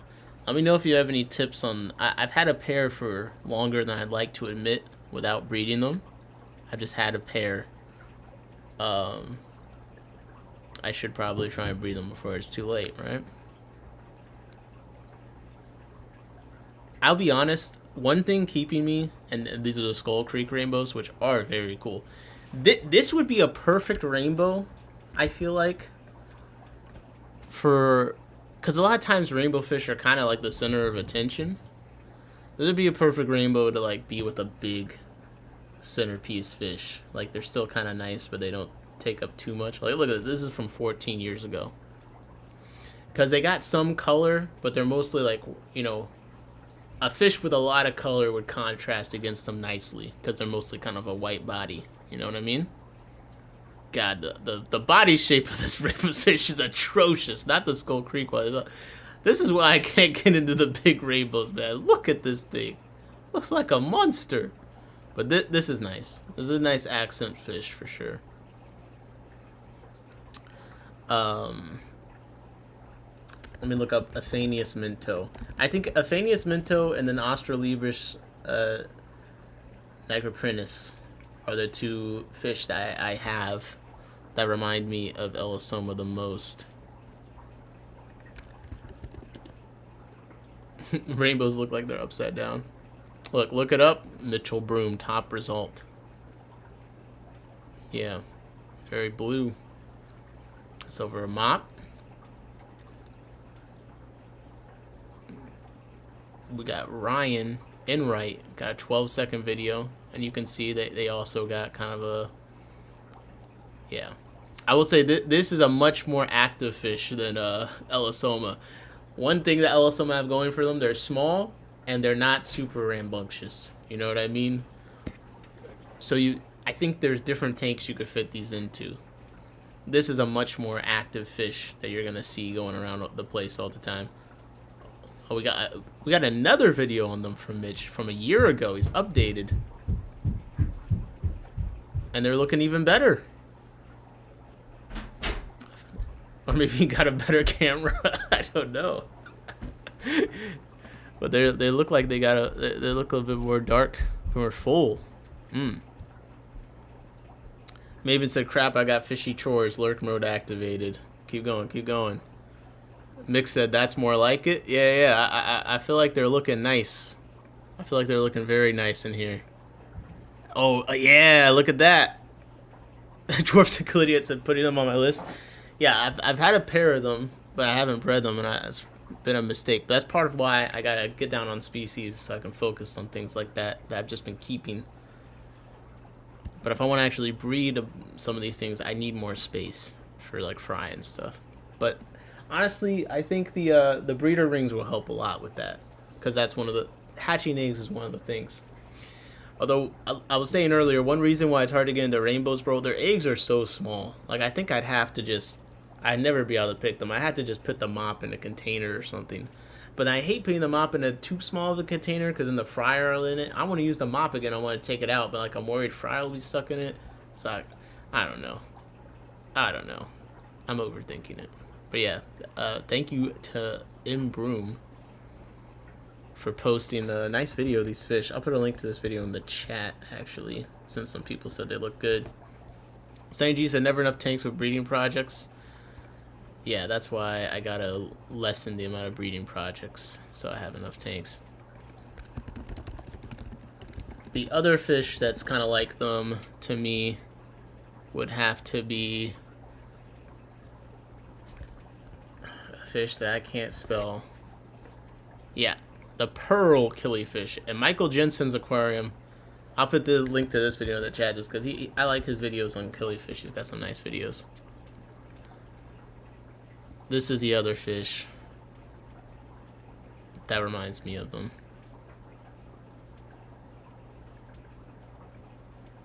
It's just another kind of black with blue highlights.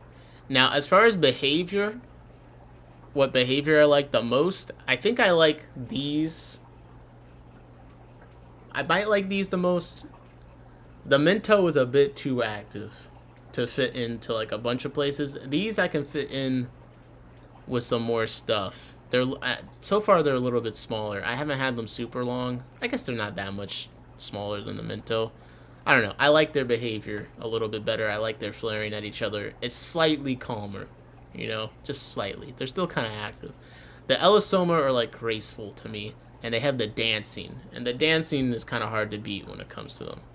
So Broom said, "I'm way too lazy to make content, so I just film cool looking stuff." Why do you think I just mostly live stream, bro? I totally feel you. I feel you. I don't think they've changed their name, but he is from another country, so I don't know if they spell it differently or... This is from 4 years ago. Matthew Weeks has a ton of these. Oh, really? Okay. I think it's a super pretty fish. I do. I got a pair of these from Elite Menagerie Habitats. Code BUM15. No, I'm joking. Okay, did we look at the full spectrum? No, I think that Nick wanted me to look at cichlid. Was it this? The Electric Blue Ali Hap? Was this the one you want me to look at, Mick? I'll open a tab. I think there's one hill stream that I need to look at. But I think we might have done it. Let's put any other sites that we should look at. Otherwise, we might be good for websites. But there's still some other stuff I want to go over. Okay, come on, come on. Okay, Orange Lemon Tetra, Wild yeah, we saw that. Yeah, the Skull Creep Rainbows, they're cool. They're cool. They might be on a future list. Koi placat, candy koi, okay, some koi. Big bettas, 24 karat gold placat, bicolor angelfish, okay, okay. Oh, come on. Okay, pieball calico gold barbs. I'll put a tab for that just because Luis said no interest in them. No. Not from me. I want the butterfly barbs. Oh shit! C125 Sierra Bulldog corridors. Now that's cool. Why didn't you ask me no interest in those? I like that. Embroom said, for me, I colony breed them. It just takes a lot of space because they can get mean. I think that's what I've been trying to colony breed them, but I think that's the issue, is the space. For a pair, just give them a mop on the bottom and a line of sight brakes. All right, I'll try and do that. Golden Carry, Emperor Tetras. Louis said, hey kids, I'm gonna pass out. Good night, fellow fish addicts. Nice chatting with everyone. Appreciate you stopping by, Louise. Okay, I need to look at some loaches. That's what I wanted to look at. All these rainbows. Striped banded coolie loach. Louise, why do you get so many fish? This kind of seems like a lot of fish, don't you think?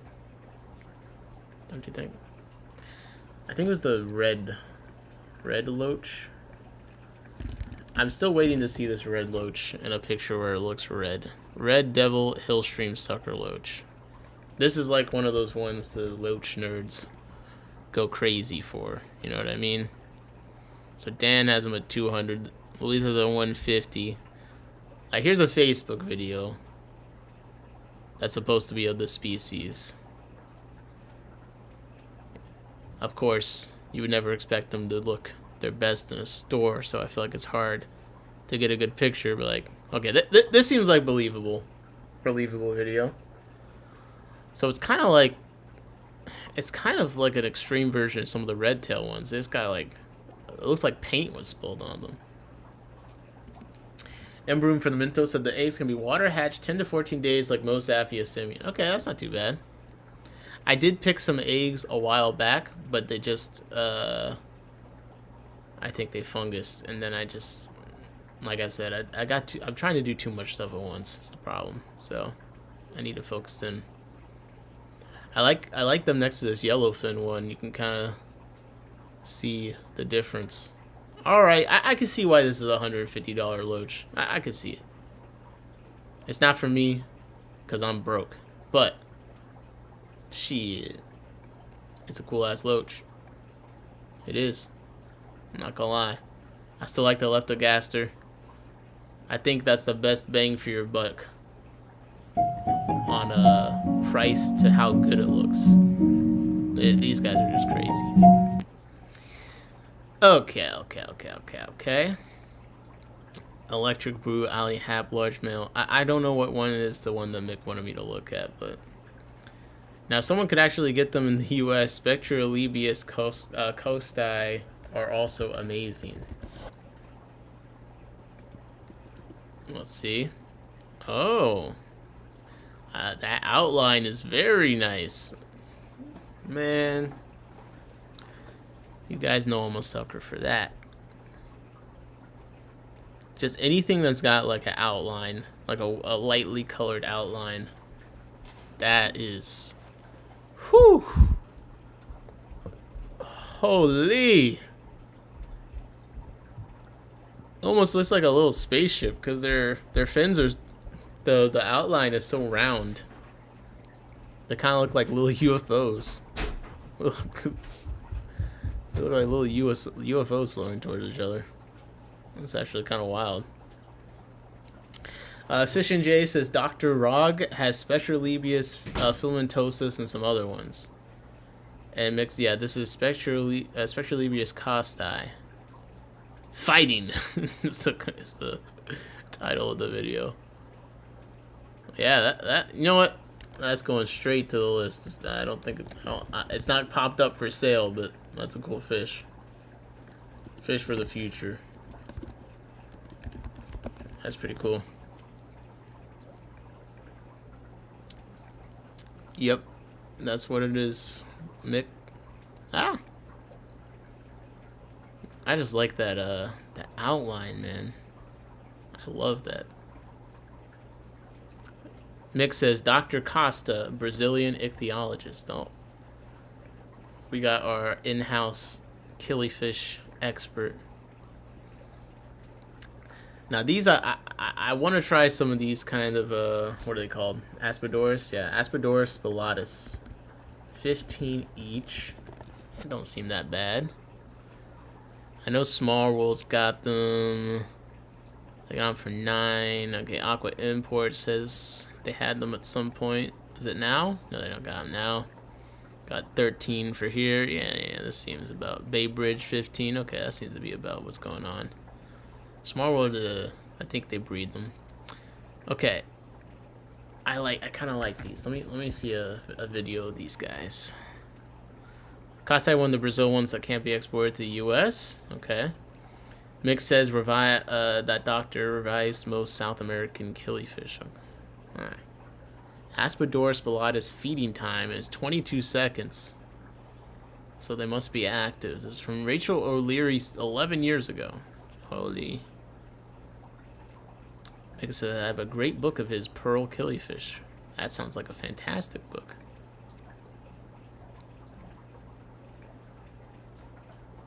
Killy or Corey is the name of this channel.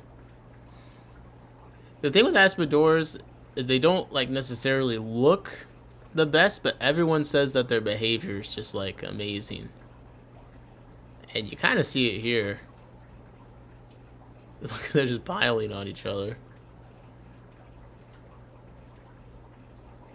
I definitely am a fan of that. Yeah, this looks like a lot of fun. I'm not gonna lie. It looks like a lot of fun. Axe said, man, I need to quit working so late because I always show up 2 hours after the stream starts. I know, bro. People like when I start streams so early. I'm like, come on, dog. We should start streaming at like 12. You know? Why does everyone want to start streaming before like a reasonable time? I don't really get it. Alright. What do you think Northobranchius poli Kiembe. Let's see. I don't want to see. I want to get into some other stuff. Things I wanted to cover. So my thing with Northobranchius is there's so many of them that look very nice. And it's hard for me to figure out which is the one where I'm like, well, this is the one that I think look, because this does look very nice. It does. But they also have a thing going on where sometimes it's almost like they got so much color, I feel like I start to take it for granted. You know what I mean? Where like a fish that only has like a splash of color, I'm like, oh yeah, there it is. But yeah, this is a nice looking fish. But I'm like, oh yeah, it's a Northo. It could be any of them. That's kind of my struggle with getting super into the Northos. Patrizi. Actually, I'm gonna be back to work here a little longer, but I should pop in 30 minutes from now. Okay, we'll see. I do like the white. I saw some of these in person once. They're very, very nice. You know, I like blue. I like bluish colors. You said this is your wait, which picture? Is this your picture? Fish J said that's my picture there. My friend has Northo the Corythos. That's the one that I have some of those. I have those. I have the Australibius. Second down. These guys look pretty nice. Yeah. No, that does look nice. I can see a lot more of the metallicness of them here. Yeah, these are nice. Okay. No, you. I think this is a nice fish. I'll put this on my speculative list. Because annuals are something I need to dedicate space to and do properly. So I gotta prepare myself, but that's nice. Maven says, I got Patrizi. They're very outgoing. Plush Possum says, there's so many streaming prime time. This is great to see late. Ah, yes. I do like I do like streaming later. Although sometimes I enjoy streaming when other people are streaming too, because then it's like I get a completely different set of people. You know what I mean? Which I kind of enjoy. I'm like, okay, all the normal people are streaming or watching, you know, the other streams that they normally watch. Like, let me stream at the same time and see what different people pop up. But I don't put that much thought into when I stream. I just stream whenever. Yeah, that's very nice. Mick said, "Nice, MJ." Okay, Mick is one of the major killifish nerds in the chat, so if he thinks it's nice, then it's nice. Well, I want to get into covering, I guess, any news I can think of, kind of react to some things, and I'll keep looking up fish that you guys send me. But I was trying to get back on keeping up with the goings-ons, you know what I mean? And there was a couple of interesting things that popped up. For one, Mexicali Fishkeeper, he just went to Florida, and he had mentioned that they were having issues with the cold temperatures. And I was looking around, I actually found an article about the cold temperatures being faced in Florida that I thought was kind of interesting. It says, tropical fish farms struggle in unreasonably cold temperatures in Tampa Bay area. Quote, we may have some losses. Another night of unseasonable. And they actually did some video. They did some video here. But let's look at the quote. Dan Connor, the owner of Consolidated Fish Farms. Okay, we're tracking. I recognize this. Consolidated Fish Farms. Yep. I think Mexicali said he went there. Anyways, let me just click through the advertising. Owner of Consolidated Fish Farms says his staff has been scrambling. Owner of Consolidated Fish Farms to protect sensitive species. He says every forecast brings new challenges for deciding how to protect fish spread across dozens of ponds. The weather has put us into panic mode a lot of times, Connor said. We've been trying to figure out what the weather is going to look like and how we're going to mitigate as many issues as possible. At his farm in Riverview, he has repeatedly cast wire basket traps into ponds trying to see what remains below the surface. Wait, he's put wire basket traps into ponds trying to see what remains below the surface. That's kind of morbid, right? Like, he just see if anything's alive in there. What? Maven said, I'm a killifish fanatic about a few species. Hey, I would say I count as a killifish fanatic, right? I got a decent amount of species. I'm just trying to breed more of a few species. I'm trying to, like, focus. Right now, I have the most Aphyosemmia and Hera. I think is what I have the most of. But I've dedicated 20 long to them, so. Imbroom said, the red version of C125 is a line-bred version. I pulled eggs from a few hours ago. They were spawning. Oh, a red version? That sounds... I haven't even heard of that. Oh! Oh! Now this looks like a luxury little Cory. Come on! A line-bred red version of a boring Aspidorus. A boring-looking Aspidorus. According to our breeder who first supplied these 11 years ago, the red form with red eyes appeared spontaneously. So this is albino if it has red eyes. Their exact origin is unclear. We only know they came from Brazil. As you can see, the red strain has been stabilized. Yeah, man. They look even better than the Hephaestus. Why is a Honda coming up? Let's see. We got a video from Neon. Yeah. I mean, look. It's kind of like an albino Cory, but it's more red than white. But compared to how the fish normally looks, it's something definitely a lot more striking. That looks pretty cool. A little glowy. Congrats on collecting eggs. That's pretty nice.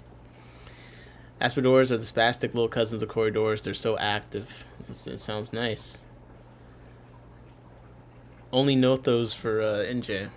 But alright. At the farm Riverview, he's repeatedly cast wire basket traps into ponds to see what remains below the surface. Many of those baskets are coming back empty as colder water slows fish movement and pushes them deeper. Oh man, it's okay. They might not be dead, but they're lower. Mavis has got to get back to work. Got to collect those blue Galaris eggs. Yeah, come on, man. I'm beating you. I got a decent amount of Galaris fry right now. Come on. It got really cold we're having issues finding a lot of fish in our pond. What? They're having issues finding the fish in their pond? What in the world? This just sounds like chaos. Since it got really cold, we're having issues finding fish in our pond. We're hoping they're at the real far bottom, but we might have some losses. Okay, this is not. I'm not being optimistic about this. Well, you're in the place where you're throwing in traps in the ponds. I don't know. It sounded a little bit drastic. The farm uses a well system to pump warm water, roughly 72 degrees, into its ponds. Once the sun goes down, temperatures fall quickly, and that limited flow is often not enough to protect tropical fish from the cold. At the University of Florida's Tropical Aquaculture Lab in Ruskin, scientists are closely monitoring how fish respond to temperatures dropping. Research says that one of the first warning signs is visible stress. As water temperatures fall below 65 degrees, fish can begin losing their ability to maintain balance. What you see is a sign of stress, beginning to lose equilibrium. That's when a fish begins to tumble, Tuckett says. Okay. At Consolidated Fish Farms in Riverview, Connor is bracing for losses, for big losses. Oh my God. He says rebuilding the stock could take anywhere from 6 months to 2 years, depending on how many fish survive the cold snap. Man. That's my one thing. People always say, yo, Florida, they just breed the fish outside in ponds. But then it's like, I keep reading something like this, or like a hurricane comes through. You know what I mean? Like, it's rough trying to farm anything. The weather just seems brutal. Back in 2022, prolonged winter weather during the days leading up to Christmas killed thousands of tropical fish at Consolidated Fish Farms. Connor says those losses forced his farm to diversify its entire operation. We're one of the few farms where we have other products to sell. Other farmers in the areas don't have other options. This is what they rely on their sole income. Widespread losses could eventually lead to shortages of certain species in the months ahead. Those shortages could drive up prices for pet store and customers. Let's go. Let's get breeding. Let's go. So that was just something interesting that popped up. This is from February 2nd. Because when Jorge mentioned that, I was like, well, let me go see if anyone's made a story about that. I'll put a link to it in the chat. Sunny G says Nick needs to farm a full shirt. This is what you guys are cooking up? A full shirt? Come on. What's the problem? Okay. Well, sad news. A little bit of sad news. This is also from earlier in February. End of aquarium collecting does not lead to recovery of reef fish in Hawaii waters, new analysis finds. A new analysis of state and federal monitoring data finds that yellow tang populations on Hawaii reefs failed to recover and in some cases declined after commercial aquarium fish collecting ended, contradicting long-standing claims that the practice was sustainable. Yeah. Why did anyone buy that? Let's see those guns. I ain't got nothing. Nothing, officer. Yellow tang is the most heavily collected reef fish for the aquarium and pet trade outside Hawaii, with millions of fish removed from Hawaii's reef through the past 2 decades alone. The analysis examines decades of monitoring data, focusing on what happened after aquarium collecting stopped in 2017 and 2020, respectively, in waters off West Hawaii on the Big Island in Oahu. Based on past recovery and basic fish biology, yellow tang populations should have clearly doubled within a few years after collecting ending. Instead, the data shows that the recovery has not happened. And flowers with horns popping in from Hawaii, just as I'm reading the article about fish in Hawaii. Flowers with horns said, "Yep, my hometown, Kona, Hawaii. They rape the oceans. No good." Yeah, this is not. I saw this. I was sad. The Division of Aquatic Resources in 2022 reduced its long-standing survey program from multiple survey rounds per year to just one, making recent data too limited to reliably detect changes. Despite this uncertainty, none of the available data shows the population doubling. These findings are significant because aquarium collecting has repeatedly been justified by claims of sustainability and rapid reef fish recovery once harvesting stops. Those claims are not supported by what actually happened on Hawaii reefs, says the nonprofit For the Fish's executive director Renee Umberger. The analysis is being released as state lawmakers consider legislation to permanently end commercial aquarium fish collecting in Hawaii, and as the Division of Aquatic Resources seeks to issue new permits in Hawaii for the first time since 2017. So we brought this up on stream before, how they were looking at permits again for collecting fish in Hawaii. And now we see, it seems like the data may be saying that might not be such a good idea. Didn't even recover from the last time that you did this. Flowers of Horror says, lurking and working. Appreciate you. I'm the same way. I always watch streams and I'm lurking and working. So I try and do the streams with that in mind. You know what I mean? Okay. Well, speaking of potentially, I don't know, cheerful. Is it cheerful? Cheerful news. I saw this the other day. This is from February 11th, also related to the ocean, under the sea, you might say. Range extending fish become competitive dominants under ocean warming, but not heat waves or acidification. I thought this was kind of interesting.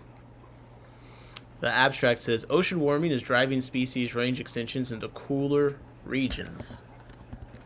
Catgirl said, I'm listening while gaming. Gonna hit the sack soon. I always love listening while playing games.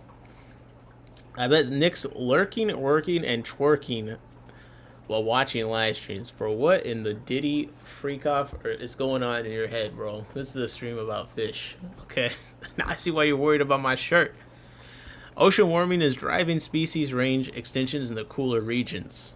The direct physiological influence of warming on species performance can accelerate such extensions into novel ecosystems. However, indirect effects of invader-resistant interactions in cooler regions may counter these positive effects. So the fish are trying to go into cooler regions, but invader resident interactions may prevent their, reasonable adaptation. I'm dying over here. Let me go over here. We got the NIMBYs, okay? Not in my backyard, people going, no thank you. Here we examine the foraging performance and densities of competing warm water and cool water fishes across a latitudinal temperature gradient. I just thought that this was pretty interesting. Jacob said, no, that's what I'd be doing. Oh my gosh. Lurking, working, and twerking. During the summer months, over 150 tropical species have been detected extending their ranges toward higher latitudes. Extensions of tropical fish into temperate ecosystems are primarily driven by anthropogenic warming. I'm going to look up anthropogenic warming. The rise in global average temperature caused by human activities. Whatever. Let me use my AI. As tropical fishes move into temperate marine ecosystems, they often form novel shoaling interactions with resident temperate fish. These novel shoaling interactions can benefit tropical species by reducing mortality, enhancing foraging and growth, and improving prey access. So, okay, everything's getting along, shoaling with some new people. However, competing temperate species may also restrict prey access for tropical fish at a higher latitude, potentially increasing predation upon tropical species. Meanwhile, the effects of novel tropical and temperate interactions on temperate fish remain poorly understood. Extreme heat waves are becoming increasingly intense and frequent in marine ecosystems. However, despite our growing knowledge of marine heat wave effects on marine ecosystems, the impact remains unexplored. The thermal stress of marine heat waves can drive temporary species distribution shifts to deeper waters and higher latitudes. Okay. Ocean acidification. Oh my god, I accidentally hit a reference, and now it's ruined everything in my life. I can't read. Okay, refresh. Ocean acidification increasing the dissolution of atmospheric CO2 into our oceans is both directly and indirectly altering marine ecosystems. Mick asks, any stats if different result for the yellow tanks if it happens to be a El Nino period or a La Nina period? That's a good question, Mick. But I actually will have to look that up because I definitely don't know. In Australia, the cool water species' overall foraging performance shifted significantly from the tropical reefs compared to the subtropical and temperate reefs, as well as between warm and subtropical reefs. At the Australian cold and warm temperate reefs, the cool water fish species had a 66 to 85% faster prey attraction times, was 41 to 52% closer to prey, and had an 83 to 88% higher prey inspection rate, and 136 and 143% higher bite rate, and 140% higher escape rate, respectively, compared to tropical reef. The cool water species also showed a 76% to 127% higher retreat rate and a 29% to 49% lower densities at the tropical and cold temperate reefs compared to the subtropical reef. So foraging dominance shifted from cool to warm water fish at warmer reefs. Again, in Australia, for 6 of the 7 behaviors, the cool water fish had higher foraging performance than the warm water fish at either of the subtropical or warm temperate or cold temperate reefs. Higher bite rate, prey inspection, an escape rate, as well as faster prey attraction times. However, the warm water species had higher densities than the cool water across all reefs, and a higher bite rate than the cool water fish in the tropical reefs. So I just thought this was interesting because, and I put a link to the paper in the chat, I'll pin it for a second, because sometimes we think about the differences between like our fish from tropical regions, how cold they can go and stuff, and I thought it was really cool as a paper that took a lot of time to look at how the tropical fish performed in subtropical temperatures compared to the tropical fish. There's way too much stuff, complicated stuff going on for me to just go off the cuff here, but I wanted to read a little bit of it, maybe pique your interest, see if you guys want to check it out, because I thought it was kind of cool. Alright. Mick said it's a web of ecology which built all populations of different animals, plants, and other life forms. Deep cold water usually brings up a lot of smaller kinds of food and plankton. Yes, indeed. This could be one of you. This next story could be you, okay? I know the snakeheads look cool, but come on. You gotta be more careful than this.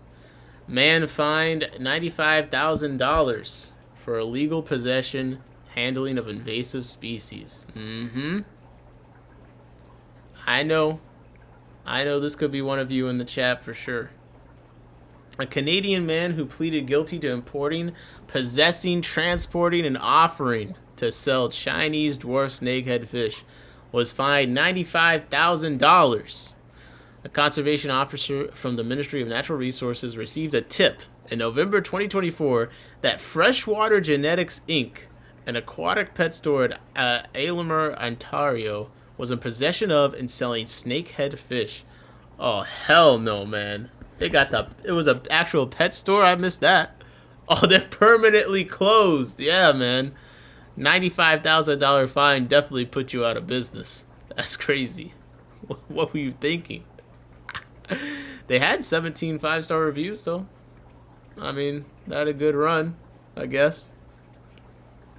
Let's see. Let's look at the Instagram page. The Instagram page got 64 followers, man. This shit barely got off the ground. I don't see the pictures of the snakeheads here. Yeah, the website is dead. Man.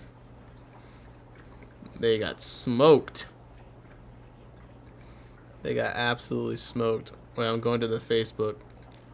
They opened this Monday, September 16th, 2024.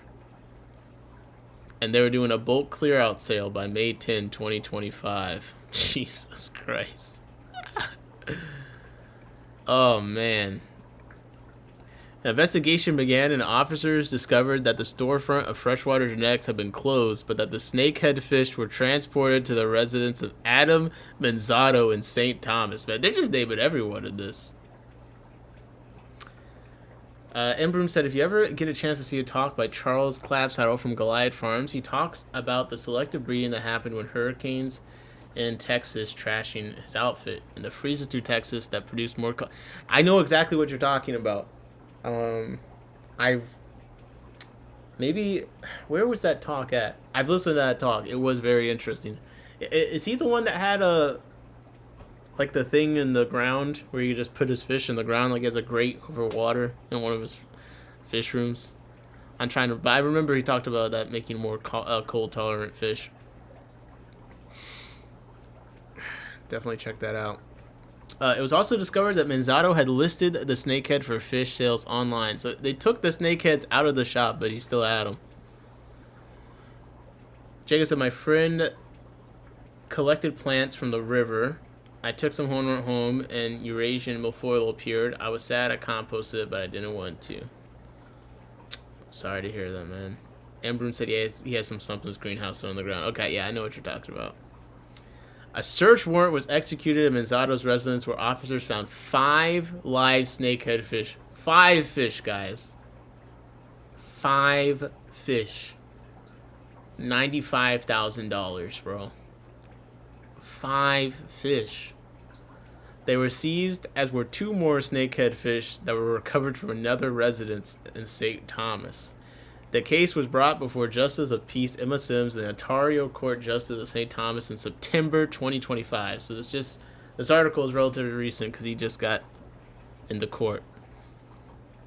Mick said, nice Mitchell Goliath vids on YouTube, been amazing to watch. Yeah, that's a good one. In Ontario, it was illegal to import, possess, and sell live snakehead species. Snakehead fish, for example, the northerns can survive our cold temperates and climates, voracious eaters, blah, blah, invasive, don't do it. And that's where the article ends. Seaver said apparently used to be able to buy them in Maryland a couple decades ago. Yeah. Some of the dwarf ones do look very cool, but this is from a week ago. Like, I'm trying to tell you guys, it might not be worth it. $95,000 fine. That is critical. Mitch says, if they ever do become legal, I'm gonna be at the top of the list for Shauna Blahiri. I think it was in Mexicali saying that was it actually Mexico? I feel like it was somewhere like that where they're really popular right now. I don't know if there's ever a chance of them. We already have the big ones, so I'll add the small ones. They are very cool, though. They are. Chanascaping. I mean, it's basically like it's like a pike fish mixed with a betta fish. You know what I mean? It's got the long. Well, let's be real. It's a snakehead. Because every other fish are like, this is the most thing like a snakehead. So like, why am I gonna compare it to anything else? This is a snakehead. This is what everyone always tries and finds a way to find a fish that reminds them of this fish because they can't have this fish. And I get it. I do get it. Mick said, I have a Chana and Duro and 8 more available here. My LFS breed them. Very cool to watch. So now you're just going to brag? Oh, man. Simparica Trio protects against. Oh, man. Yeah. I don't need to look at these. I don't need to look at these. Embroom said, I sort of like a bowfin plus wild betta. Yeah. Damn. You have these, Mick? Turns out Mick actually has some nice fish. Who would have thought? Who would have actually thought? Well, speaking of invasive species, I thought that this was interesting. Because it's not a species I had seen listed as invasive. It just goes to show you, any fish can be invasive at a place where it's not supposed to be. You know what I mean? And I'm pulling up something on the side, so give me a second. But experts issue a warning as harmful creatures spread in the waterways. Quote, now it's everywhere. What with this description, what kind of fish you think it's gonna be? Jacob said channel cat. Male mouth brood, female stays next to side till it releases fry, then she lays eggs for the fry to eat. That is crazy, Mick. That is crazy. You guys think it's gonna be a pleco? Like, what kind of fish you think it is that's everywhere? I want to see if you guys think like I do. Pleco is definitely one that is that. Usually I'm thinking like pleco or like a goldfish or something like that. Flathead catfish, zebra aquatics, guess. Mermaid. Sonny, what is wrong with you, man? You're so unserious. Crayfish. Okay, an escaped aquarium fish species has overtaken flood-hit canals in Bangladesh. I haven't seen it yet. Posing a threat to native species. According to the Business Standard, the snakeskin gourami, an ornamental aquarium fish native to Southeast Asia, has become a common catch for fishermen in Bangladesh canals. Okay? The snakeskin gourami. Look at this guy. It's not even one of the nice ones, really. I'll be honest. I don't think it's one of the nicer gourami shaped like this. You know? Got like, what is it, like the opal gourami? They got the blue ones. What, pearl? I don't remember what all they call them. This is the evaluation from the Fish and Wildlife Services for them. Because I was like, what the heck? I don't think they're invasive here anywhere. But apparently, for human uses, they say the flesh is of good quality, may be grilled or used for fish soup. In Thailand, there is a trade of dried placellid, a local common name for them, for the benefit of people in the area where it's not caught, cultured for both food and for export as aquarium fish. Highly economic species, both by capture and culture, includes in the P areas. Yeah, I didn't realize that people, that ate these, but most of aquarium fish, I feel like eventually you come across a place where people eat them. You know what I mean? Like, well, may not have the luxury to just keep them and feed them, you know, for no reason. But yes, apparently snakeskin gouramis are everywhere in the canals of Bangladesh. Both Fini and Nohali, Bangladesh municipalities known for their aquaculture industries, including farming the snakeskin gourami. So they experience major flooding near where they're farming these gourami within the past 2 years, which likely contributed to this rapid spread of this invasive species in local waterways. I mean, another reason Florida's just boomed. Every time it floods there, holy. This gourami species is one of several aquarium fish that have invaded local water bodies in Bangladesh. The Business Standard observed that sucker fish, croaking gourami, so slightly bigger versions of like the sparkling gourami, piranha, and alligator gar, Jesse would be happy, have all encroached on native aquatic ecosystems, with some damaging the river's natural balance and structure more than others. And Broom said, so some gourami get big, but do those get big enough to make it worth eating? I think if you catch enough of them and just fry them all at once is kind of the thing. Dr. A of the Amazon Research Center said gouramis are now spreading in the Peruvian parts of the Amazon River. So sad. Damn. Jacob said that's not good at all. Okay, so some people understanding the significance of this. I didn't realize gourami could be that, you know, damaging. Obama said, did a 50% water change on all tanks while watching the stream. W stream. Appreciate it, my guy. Always like to hear when people enjoying the stream.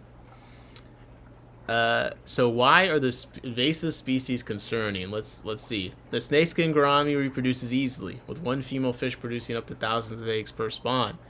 Its ability to adapt to changing environments allows it to spread and inhabit different water bodies, overtaking native fish species by outcompeting them for food and resources. Because its breeding captivity is so high, native species cannot survive competition with it, said MD Manjrul Kabria, a professor at the University of Chittagong, per the Business Standard. Jacob said there's some humongous gouramis out there. They outcompete natives. Let's see. How big does snakeskin gourami get? Oh, damn. Okay. Even Wikipedia says up to 8 inches, and Aqua Addiction says up to 10 inches. You could eat that for sure. I don't know how many inches is required to eat. Holy pause, bro. Pause. But, like, it feels like 10 inches is a good meal. Pause. God damn it. Come on. Especially you could catch a bunch of them at once. Let's see. Does Wikipedia... Yeah. Apparently, compared to other gourami species, the snakeskin gourami is less frequently sold as aquarium fish. Yeah, because it's ugly as hell. But is more commonly used as food fish in their native land. So those farms are probably farming them for food. Damn. The snakeskin gourami is a highly economical species of capture and culture for food and export in the aquarium trade, blah, blah. It's one of the 5 most important aquaculture species in Thailand. Its flesh is sweet and of good quality and may be fried, grilled, or used for fish soup like tom yum. In Thailand, there's a trade of dried snakeskin gourami for the benefit of people in an area where live fish is not available. Famous areas for snakeskin gourami farming in Thailand are Bangbo, Bang Phli districts, all these places. Wow, a lot. But the area with the largest farms, okay. And here is a fried snakeskin, and here is Yam plus salit, a Thai salad made with deep-fried, sun-dried snakeskin gourami.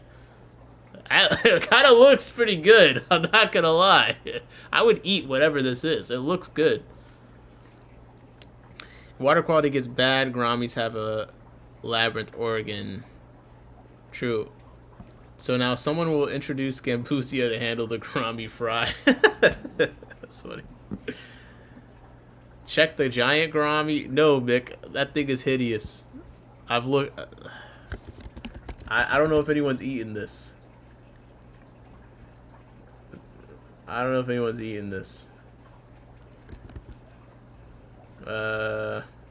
Partly in consequence of its size, the giant gourami is a significant food fish. Highly valued due to its thick flesh, pleasant texture, as well as its tasty flavor. They don't have fine bones within their flesh, which render them easy to consume. Okay. So they eat those too, but this dish looked way fancier. Now, the fried version of the gourami, this looks like something I wouldn't want to eat. Give me the fancy salad we saw before. You want the size of the giant gourami? Giant gourami size.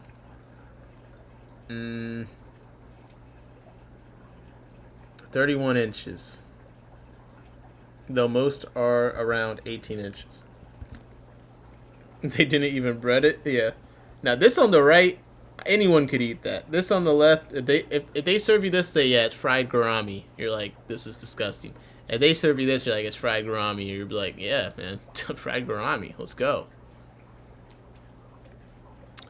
But yeah, the species' frequent presence in local waterways, as well as its increased size, suggests it has become well established locally. So they're seeing some big, good eating ones, reducing its perceived rarity and decreasing its trade value. Now that it's everywhere, the price has dropped. Yo, they said that we could just catch this outside now. That's so funny. It would need a cornmeal. No crunchiness or nothing. Probably hard as a rock. Come on, dog. Come on, they're doing their best to eat the fish. Damn it. There's been more. I'm kind of like... This isn't too much in this story, but I actually did see an article about fish dying. I think this is in Tennessee. I remember being on a stream and someone from Tennessee is saying it was really bad over there. So I was looking around. Anytime someone mentions something like a mass fish problem, so I'm like, let me see if I can find an article about it. But yeah, there was a short one. Fierce freeze killed hundreds of tropical fish. Nashville, the ice storm certainly hit hard for so many, including Papa and Girls Freshwater, a small family business that operates out of a grandfather's garage. Losing power meant no heat and ultimately the demise of hundreds of tropical fish. Richard Inglis runs an aquarium of sorts that's part hobby and part business out of his garage with 3 granddaughters and partners, Casey, Kaylee, and Carly. Okay, 3 Ks is terrible. Who came up with this? Who said I'm gonna name him KKK? This is wild. Casey, Kaylee, and Carly. It started small a few years back and eventually grew to more than 70 tanks in which they bred beautiful freshwater tropical fish. We had baby discus, cichlids, guppies, and others. They spelled cichlids. Cyclids. Come on, man. Get the quote. Everything was going great, but then the ice storm hit. The power went out, and the backup generator failed. Damn. 7 days with no heat, and the water temperature dropped to 36 degrees. That sucks. That sucks. When it got real cold like it did, the fish in the water froze. The water got too cold, the fish were frozen, Richard said. You hope they're survivors, but you just know there won't be any, said Kaylee.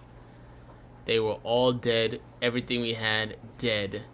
At least 10 per tank and 78 tanks.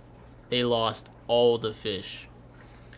What remains is a tank full of hardy snails and little amphibians that could brave the cold. The rest of the tanks have been emptied and cleaned.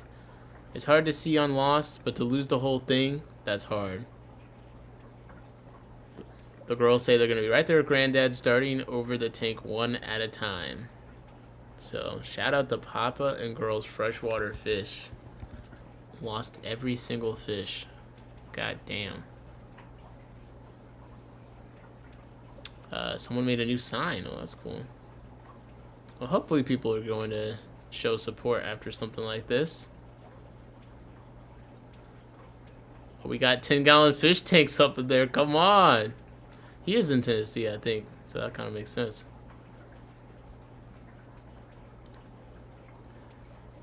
Yeah.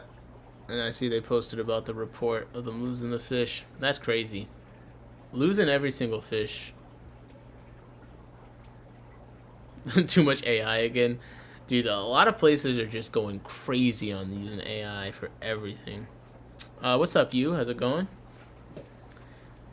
Let's start a GoFundMe for them. I'm sure that they got one out there.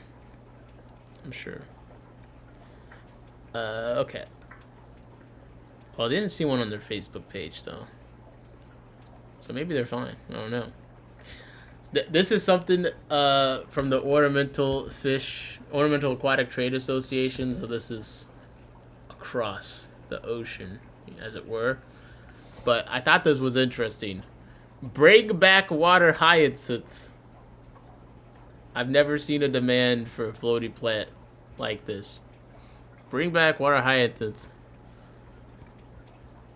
It says the Ornamental Aquatic Trade Association has written to various government ministers to raise their concerns about the length of time it's taking to bring back water hyacinth to shops. The pond plant, Echihornia crassips, along with 6 other plant and 3 animal species, have been marked for what is called as delisting as an invasive species since March 2023, which would mean that they would again be available to pond owners. It's been said that they have an inability to establish in GB under the foreseeable climate conditions. Since the proposed delisting in 2023, British businesses have lost over 3.5 million in trade from the species alone, with no associated biosecurity benefits. Scientifically reviewed revisions to invasive legislations have been promised since the UK's departure from the European Union, but still no progress has been made. I always like reading these guys' stuff because it's so like niche. It's like you never know someone out here actually cares about this kind of thing, but there is someone writing a letter, a strongly worded letter about bringing back the hyacinth. And this is on behalf of the Ornamental Aquatic Trade Association, Sustainable Users Network, and the Reptile and Exotic Pet Trade Association. Imbroom said it's actually illegal in some states in the South. Yeah, right? So we're like, what? Sonny G said, Barron's top minnow here in Tennessee is an endangered species. Wow. As fish are disappearing in the ocean, really easy plant to maintain large water body systems, okay?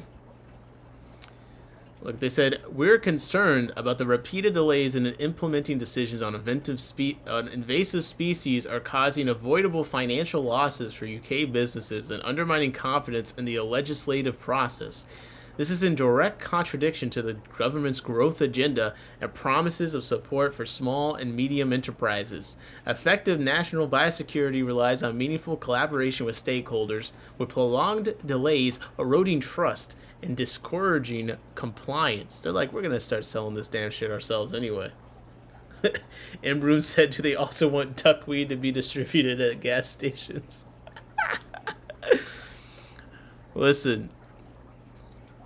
There are at least 3.7 million garden ponds in the UK, representing 13% of all households. Since the proposed delisting, businesses have lost over 3.5 million pounds in trade from this species alone, with no associated biosecurity benefits. The ongoing To prevent further delays and restore confidence in the legislative process, we ask for a firm ministerial commitment to implement the delistings in 2026. Thank you for your time and consideration in this matter. Sincerely, Dr. Matthew Bond. And they have a whole breakdown, an overview of the loss of wholesale and resale trade in water hyacinths since the 2016 ban. Look at this.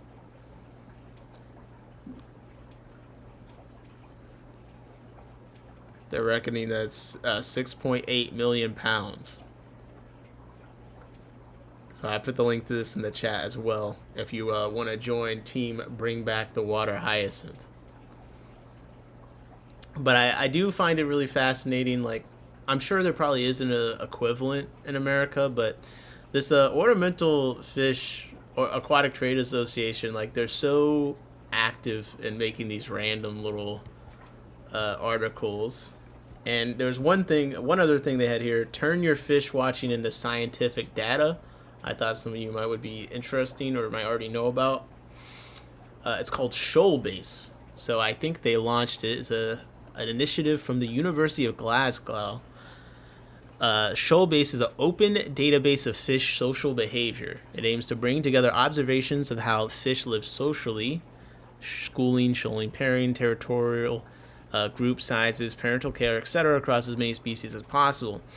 There are many thousands of fish species, but there's little formal information about their social systems. A lot of the best knowledge is held by people who work with fish every day: importers, breeders, wholesalers, retailers, aquarists, and hobbyists. Shoalbase is designed to capture that knowledge in a simple, standardized way. So the site is completely open and non-commercial. Anyone can contribute a record by filling in a short online form, which takes 1 to 2 minutes to fill out, and everyday observations are just as valuable as rare or unusual observations. So, Shoalbase. And Karen Haas said, parrot's feather got banned in Pennsylvania in the last 2 years. It's another popular floating plant. Parrot's feather. Oh, really? This? Yeah, I think I have this plant. So, I guess I should not take it to Pennsylvania. It could actually just be banned here too, and I don't even know it. It's kind of hard to keep up with this stuff sometimes. I'm trying to isolate a phenotype of my native Myrmiphyllum for a few years, but it just likes too cold of water. I do think Myrmiphyllum is a really cool category of plant. But yeah, Shoalbase. I haven't actually tried to submit everything. But contribute here. Okay, I gotta like log into my Google. Okay, I can't do that right now. Can we explore the data? Let's see if we can explore the data. Yeah, okay. Shoalbase at a glance. So we got almost 200 submissions, 159 unique species in 24 countries. Come on, people. And look, they had the breakdown. We got spawning, non-spawning, colony, courtship. Shoaling has the most, which it's called Shoalbase, so no surprise there. We got associations between descriptors heat map. So here we have a correlation: river, stream, and shoaling. Oh, this is kind of... Come on, guys. This is kind of dope, right? I didn't actually look at any of this. Besides, I read like the initial thing. But I like this heat map a lot because look, you can cross the habitat type with the behavior. That's actually easy to, I can immediately look at this and maybe find a correlation. That's kind of cool. Okay, I'm gonna have to submit something. It's not that hard.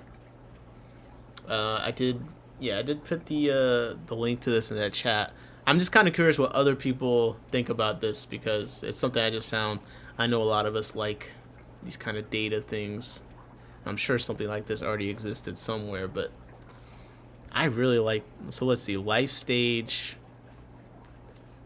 So we got habitat type on one side, and then life stage. Okay, so we can make the X variable life stage, group size, social system, purpose of social behavior, additional social modifiers, observation setting, fish origin, habitat type, evidence type, observation type, contributor role, and country.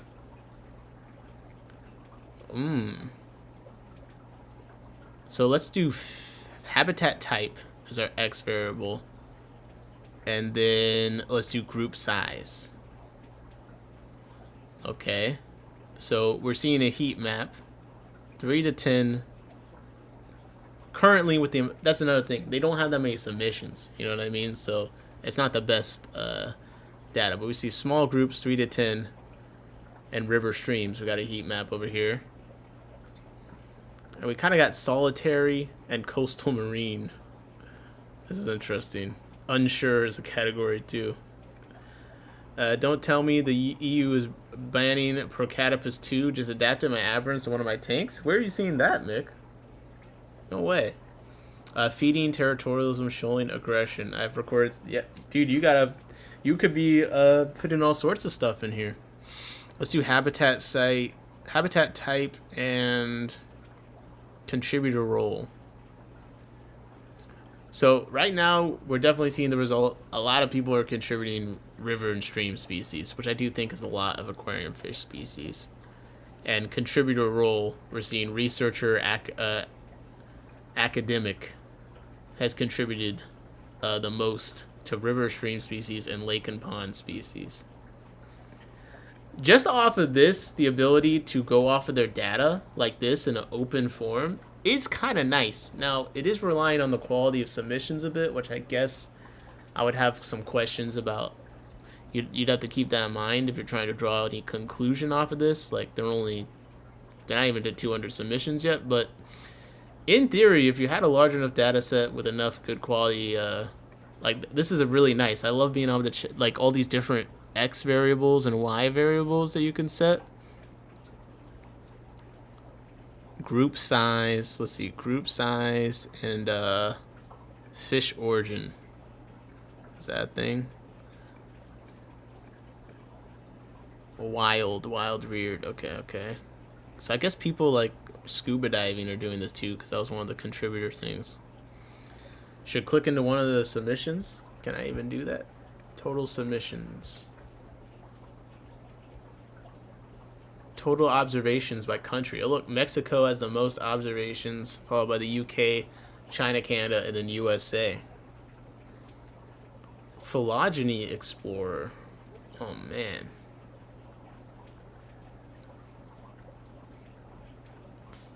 Phylogeny Explorer. I can't even understand what I'm looking at right now, I'm not gonna lie. This map, I can only do graphs, okay? I can only understand graphs. This is something else. This is something else. We got lasso select. We got download plot as PNG. Okay, there's a lot to get into here. Oh, browse submissions. Browse submissions. Here we go. Let's see. Okay, is there a killifish? Fund. Affio. All right. There's only 100. I'll scroll. All right. I need to be able to see more entries on each page. Let's see. Yep, 100 entries per page. Let's go. Got a lot. Orange band surgeonfish, eastern blue groper, American shad. So here's an entry from February 2026. American shad, adult, wild, natural, solitary.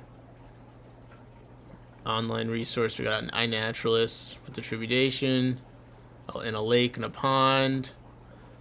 Direct visual. So where you saw it from outside the water. Their student. Wow. Imbroom said radial type graphs always make me spend way too much time thinking about how to read it. Yeah, I'll be honest, I'm gonna need to look up how to read this thing because I feel like if I looked at it long enough, I'd come up with a theory, but like I don't want to do it right now. I don't. I'm gonna embarrass myself. Okay, here we go. Epistogramma agassizi. We got adult. Brazil, captive research, small groups, 3 to 10, shoaling, general, hierarchical, territorial, published a peer-reviewed paper with a link. Olé. Does that mean that they published it or that they, let's see, what column is this? Citation. Okay. So I think Lake Pond, direct visual, student. Alright, I'll have to understand that. Smart person said, I like that. Compared to iNaturalist, everyone can submit observations without the need to be in the wild. That's focused on fish only and fish behaviors. There's something... Because I feel like people are using... There's some iNaturalist links, so I have to look and see like what the links and like attributions to all these papers is for. But like I said, I really like the idea of this. The important thing is it's simple enough. A lot of the times, even iNaturalist, a lot of these things is really hard to like for a normal person to roll up and just start doing, or even just understanding. But how they have this like the variable thing here, I think is pretty easy to see why it's cool and what it would make me want to contribute to it. You know what I mean? I love the life stage and group size thing. So yeah, I gotta learn more about like the submissions so I can understand like what kind of correlations I could really draw from this. But I thought it was something cool worth sharing. So if you guys explore it more, please let me know what you think. I'll put shoalbase.org. Shoalbase.org. Olé. Bring back the water hyacinth. Oh, this is like a product. I just was curious if anyone had bought. I think I've brought it up on stream before. This is from October. Has anyone bought this? The Collar Company Black Cube Aquarium Set. A capacity of 20 liters, designed for home and office. It's a rear wall tinted in black. It comes with a light. And I think it comes... Does it come with the aquascape thing? Let me see. Collar.com. O-Glass. Has anyone seen these anywhere? Let me see. O-Glass. It's one of these big... Oh my gosh, I gotta download a catalog. Come on, man. Really? Really? Aquarium. Some of these places is like you got to go all the way down their billion of brands that they make things of to find. I'm trying to find the page on the aquariums. Let's see. Aquarium lighter. look at what they're proud about with these lights. Soft touch coating. Aquarium glass thickness, flexible, magnetic mount, dimming function, equivalent to T5, equivalent to fluorescent lamp for freshwater aquariums, 3D lighting effect, remote control. Soft touch coating is the funniest attribute to me. And they through each one they're gonna have this symbol next to it and say this is what it has. You know what I mean? So like I don't see the soft touch coating on these, but these mini little lights. Yeah, I guess I've seen some of these kind of. So this is like a company that it's selling it to other companies to brand themselves.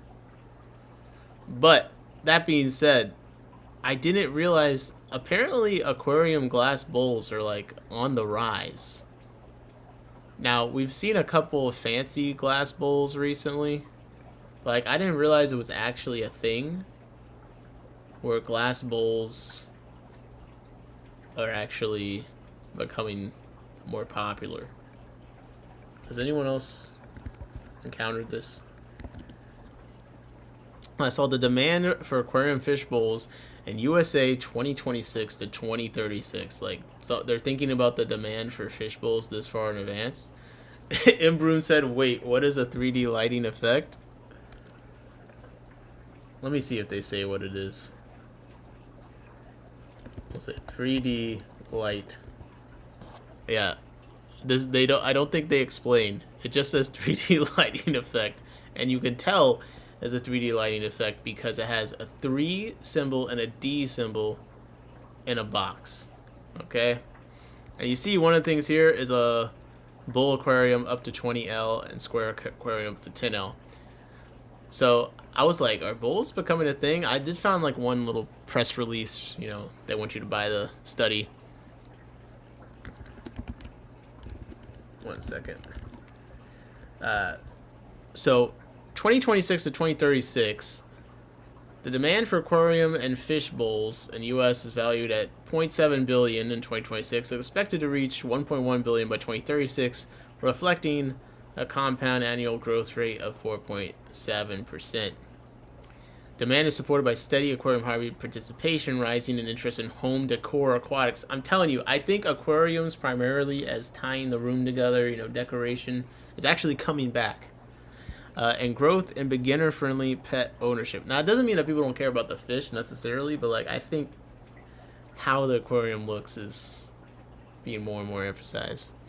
Expansion of compact urban living and stress relief lifestyles trends sustain replacement and upgrade purchases. So yes, they're expecting fish bowls to rise in popularity, apparently. 4.7% compound annual growth rate to 2036. Demand for aquarium fish bowls in the United States grows due to sustained interest in low-maintenance pets and decorative home elements. Urban households and rental properties favor compact aquatic setups that fit limited living space and require minimal infrastructure. Fish bowls serve as an accessible entry point for beginners seeking simple pet ownership without complex equipment. Increased remote and hybrid work elevates preference for calming visual features within home offices and shared spaces. Retail availability across mass merchants and online platforms improves access to affordable designs in glass, acrylic, and decorative formats. Educational use in classrooms supports steady purchasing for introductory biological observation and responsible-based learning. Gift purchases contribute consistent demand during holidays and seasonal occasions. Design trends emphasize minimalist and tabletop decor, which aligns with the bowl-based aquatic displays. Product variety includes ergonomic shapes, clearer materials, and compatibility with small filtration accessories, supporting usability and aesthetics. Public awareness of basic fish care improves responsible usage while sustaining replacement cycles. I gotta read that sentence again. That's crazy. Public awareness of basic fish care improves responsible usage while sustaining replacement cycles. So they're trying to keep the fish alive longer, but we're not too worried about that. We're still sustaining the replacement cycle. Interest in betta and small freshwater species reinforces continued adoption due to suitability for compact enclosures. Domestic distribution benefits from standardized manufacturing and logistics that support consistent supply across regions. Embroom said, okay, new product idea. Make a bowl tank that's actually just a high-res display screen in the shape of a tank and play a video of a fish in an aquarium. Oh, come on, man. It's just not the same as a real-life fish prison. Mick said, who still buy bowls? Band over here? You guys still got big circle-shaped tanks, don't you? The orbs or whatever. I have a nice 10L bowl with a few shrimps, and it's cute. Well, shrimp are considered like a lower order species in the UK, so I think he'd be good off of that. Well, he's not. they're considered a lower order species in general, like not on the same level as fish. So I assume probably not the same regulations.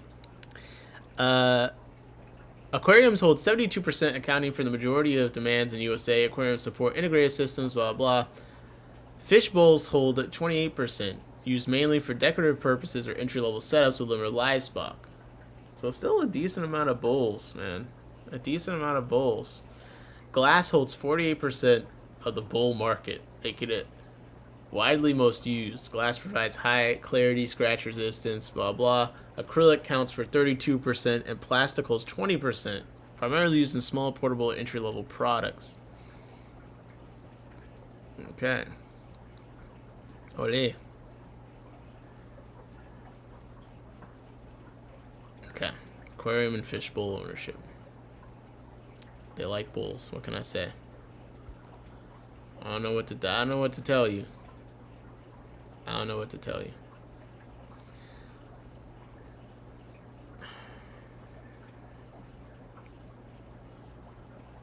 Different laws for private versus public tanks over here. Stress supposedly higher for public tanks, they mean. Okay. Hey, look, maybe Broom's idea of the circular screen and that looks like a bowl, I mean, you know what I mean? Maybe that's got something to it. Now, this is I like looking up the little different press releases or something. Let me see if I got a couple more interesting things going on here. Come on, man. This is Australia. Australia. I always like looking at stuff in other countries if you can't tell.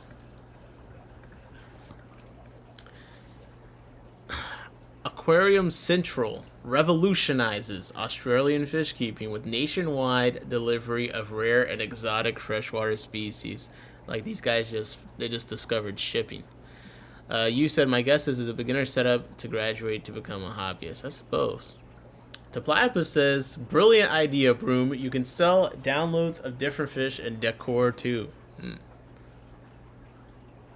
Yes, Aquarium Central revolutionizes Australian fish keeping with nationwide delivery of rare and aquatic fish. As local fish shops continue to disappear across Australia, they must not have heard of keeping fish simple. Am I right? Let's go. Sunshine Coast-based Aquarium Central is filling the void by offering one of the country's largest ranges of freshwater aquarium fish now available for delivery nationwide. Specializing in rare and exotic species, the company is leveraging innovative online delivery methods to ensure the hobbyists in every corner of the country can access unique fish. With the Australian aquarium hobby facing challenges from biosecurity restrictions and a decline in brick-and-mortar stores, Aquarium Central has emerged as a critical resource for both seasoned and novice fish keepers. Let's see if we can take a look at this site. Come on. Let's see what's going on here. Oh, we got free shipping on orders over 200 with a little conditions apply asterisk. Oh my god.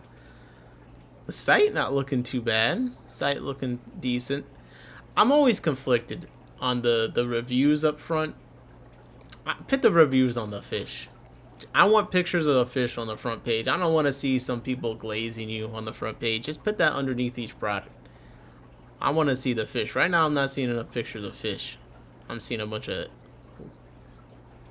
Okay, here we go. At the very bottom. See, this is all wrong. The thing with the fish should be up here. Mix said Australia. Here we go. Let's see what they're working with over in Australia, man. Let's see. Live feeder guppies / gudgeons. What? They got feeder gudgeons? Live feeder guppies / gudgeons. Oh my goodness. I don't know what that means. Gudgeons are generally peaceful but may be eaten by... Oh my gosh. Now one Keeping Fish Simple video, he did see a lot of gudgeons when they're out and about, but man.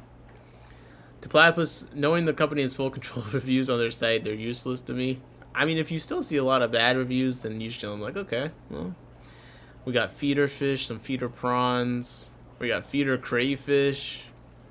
Oh my gosh, all I'm seeing is feeder fish. How do I sort? By popularity? Okay, this is what's most popular? Neon Tetras? Jesus. Premium Guppy?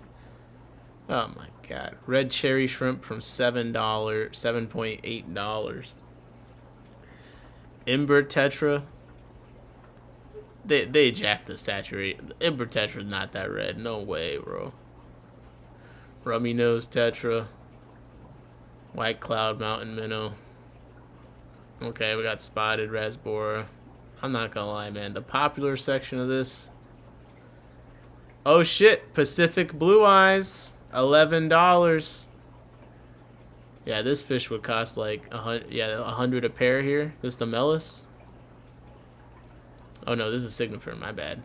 Wait, why did I think it was Melis? Signifer is hideous compared to the Melis. Well, I guess it's popular.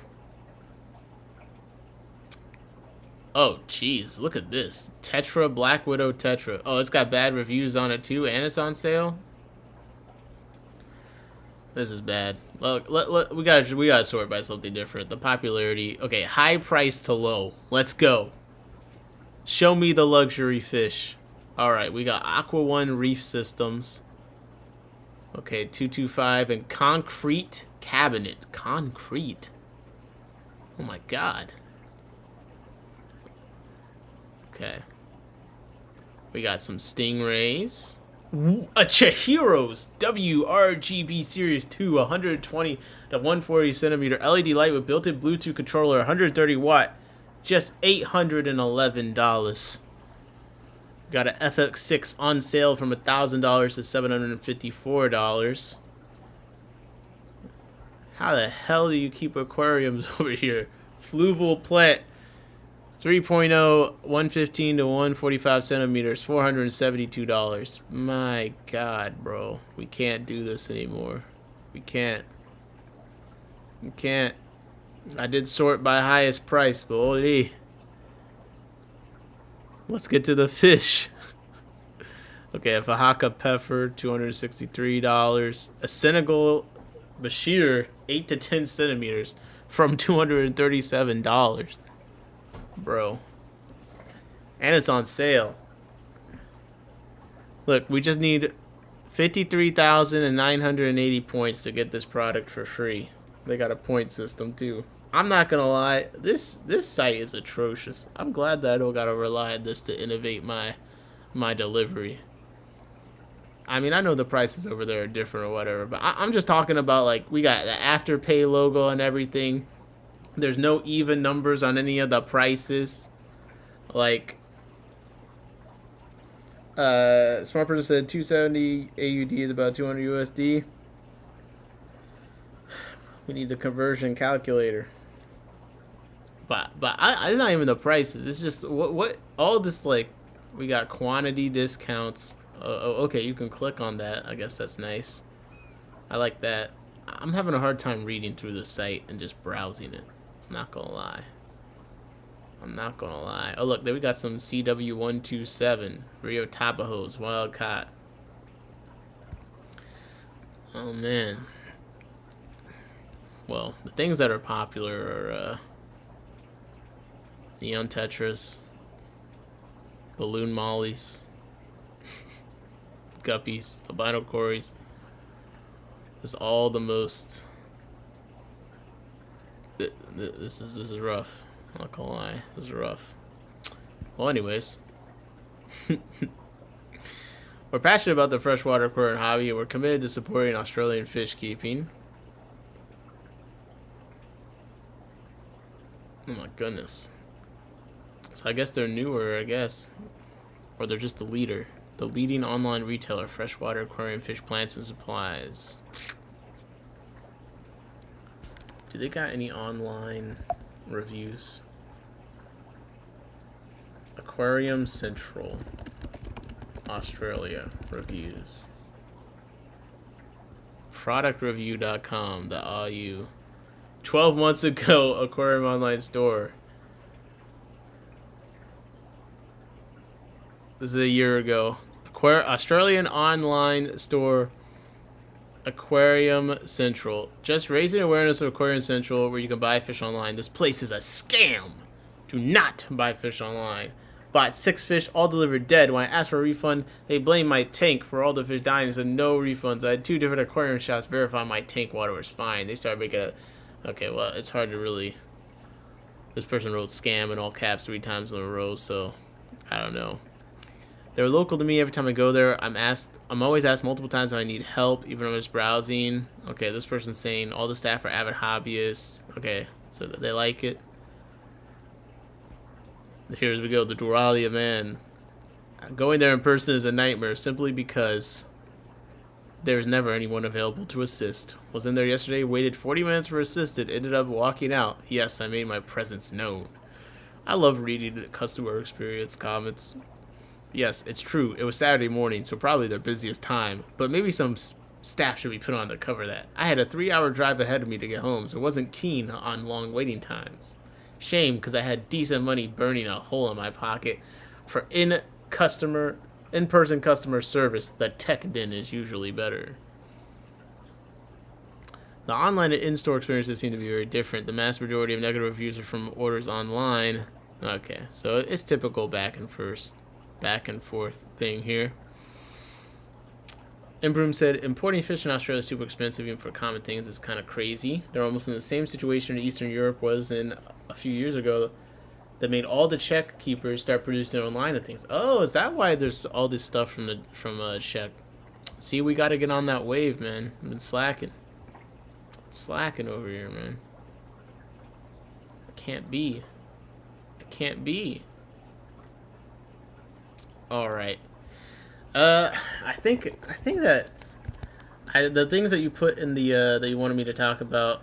Yo, Jody, why do you say he could put his strap on anywhere? He says, Jody, shut up. What the hell?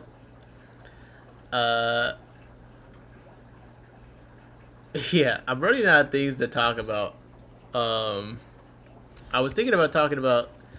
Let's see, King of DIY had his whole drama video that I was thinking about talking about. It was pretty difficult to get through.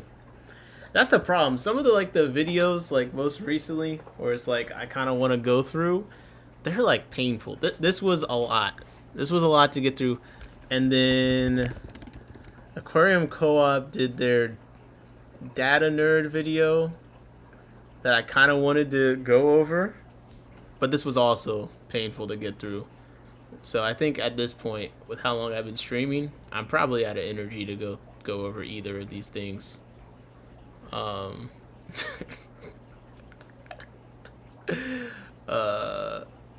Shit, what else is going on? How long have we been streaming? 3 hours? Holy. Decent new arrivals, though. Decent new arrivals. I'm not gonna lie.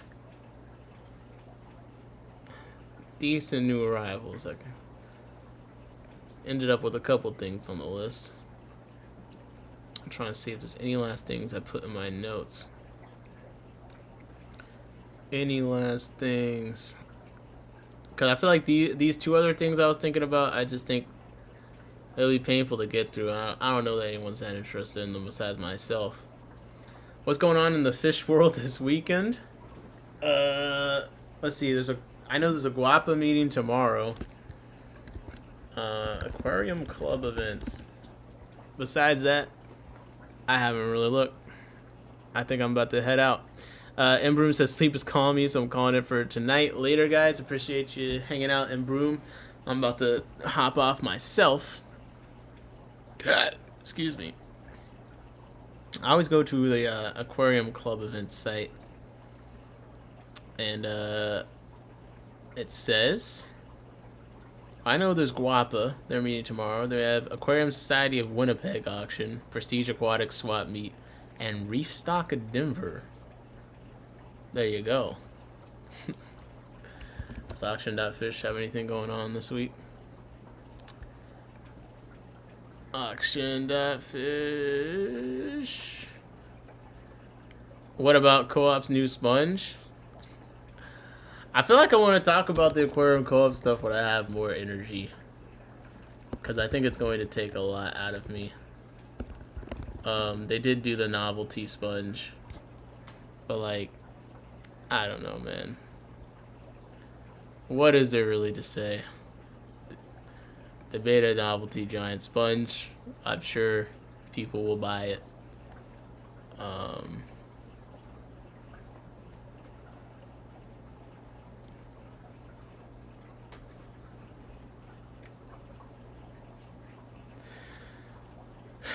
Yeah. No. I don't know. What would be rated for how many? I mean, how would you would have to run something strong enough to, like, you know, make it a decent filter, I guess. I don't know, bro. I have no idea. They did a live stream. There was some fun stuff in there. There's some fun stuff with the aquarium data nerd thing. I think that the thing is, every time there's a data nerd video, it just kind of shows you how little about data that they care about. Like, but like, it was really hard to get through the video. So if I was gonna do a true commentary, I'd want to go through it and then actually pay attention, and then, you know, be able to point out this and that. But like usual, every time they comment, it just kind of lets you know what we're dealing with here.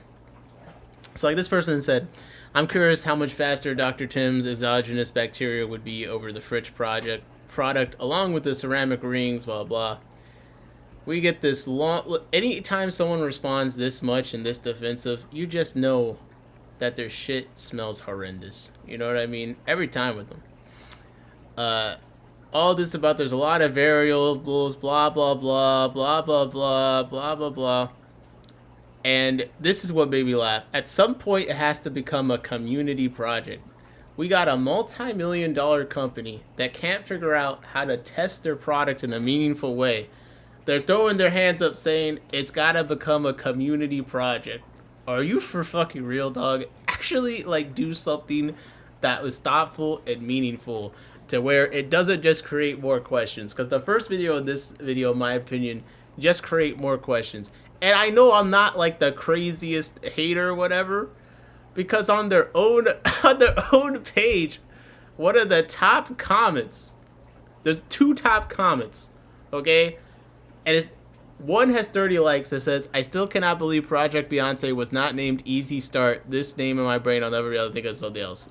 Then the next most popular comment is, it's like the Twitch streamer that sold her bath water, LOL, selling aquarium water.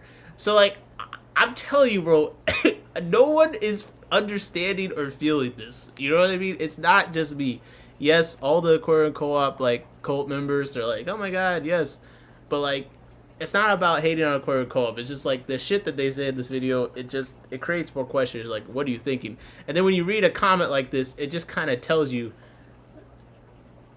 that they don't really care about what they're doing. Like, at some point it has to become a community product. We limited our testing to what we stock. Why? Because blah, blah, blah, blah, blah. Like, they didn't compare their product to the thing that actually is exactly the same as them. So Pisces has a live aquarium bacteria starter that also has ceramic. Pisces live aquarium. It released before theirs. Why can I not find this? Yes, it released before theirs, and they launched at $20. Now it's at $15. This one's still cheaper. This would have been what I wanted them to test against, not some dirt. They tested against some substrate, and then, like, I'm not gonna go over the video, right? The whole video right now. But yeah, I think as people run tests like themselves, we'll see more results and see what works for other people.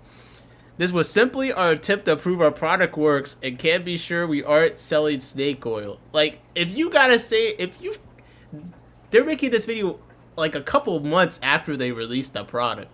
So after you released the product, you did another test to try and be sure you weren't selling snake oil. After you already tried to sell it, the snake oil, lowered the price by like 25%. And now you're coming back and saying, look, we tried to prove that it was a snake oil, but you know what? Let's make this a community product. Now, the other thing that is hilarious, what I don't think is in this comment, is they kept making a bunch of comments about it not being in a lab. Maybe if it was made in a lab, you'd actually know what the fuck bacteria it was, or whatever. Like, what our testing won't reveal, or things like much different water parameters. Like, they're listing all things they could test if they gave a shit, but they don't. They just put out a product rushed, tried to get as much money out of it as possible. Oh shit, $20 might be too high. Let's bring it down. And this second test, if it was supposed to do anything to prove more than the first test, I think it failed horrendously. One of the top comments is about how they're selling bath water like a ethot. You know what I mean? I don't know. At least the bath water might be drinkable. You're forgetting one of the basic rules in economics. Hardest thing to do is to get a buyer to do the second, third purchase. Losing a member of their fan base costs a lot to get one new in. I'm not sure. I'm not sure I'm totally following. Jacob said he's basically saying buy it and figure out they're getting worse and worse. Listen, man. There is no company more dedicated to selling unoriginal products than Aquarium Co-op right now. I'll be honest. They're scrambling. I don't know what's going on with them. They just keep doing things that don't make any sense. What happened to the company that I once loved? Why am I Syndrome from The Incredibles right now? You know what I mean? I should be in here all green, everything around me green, and being a part of the Corey cult. But I just can't do it. I can't do it. I hate this kind of, like, bro, I don't even know. I'm not going to go through the video right now because it's 25 minutes long and it's late. But it wasn't really much more significant than the first video. And I think the problem is like, they're just, and I understand they're a company, and Fish and Jay said, I think they're too invested in making easy profit now. Exactly. Listen, they released this product at $20. This is a product that they did not, someone already was doing this, although it's a lab. So their version of this, right? They try to make it sound like it being in a lab is bad. Being in a lab actually is fantastic, because maybe they actually know what bacteria they're putting there.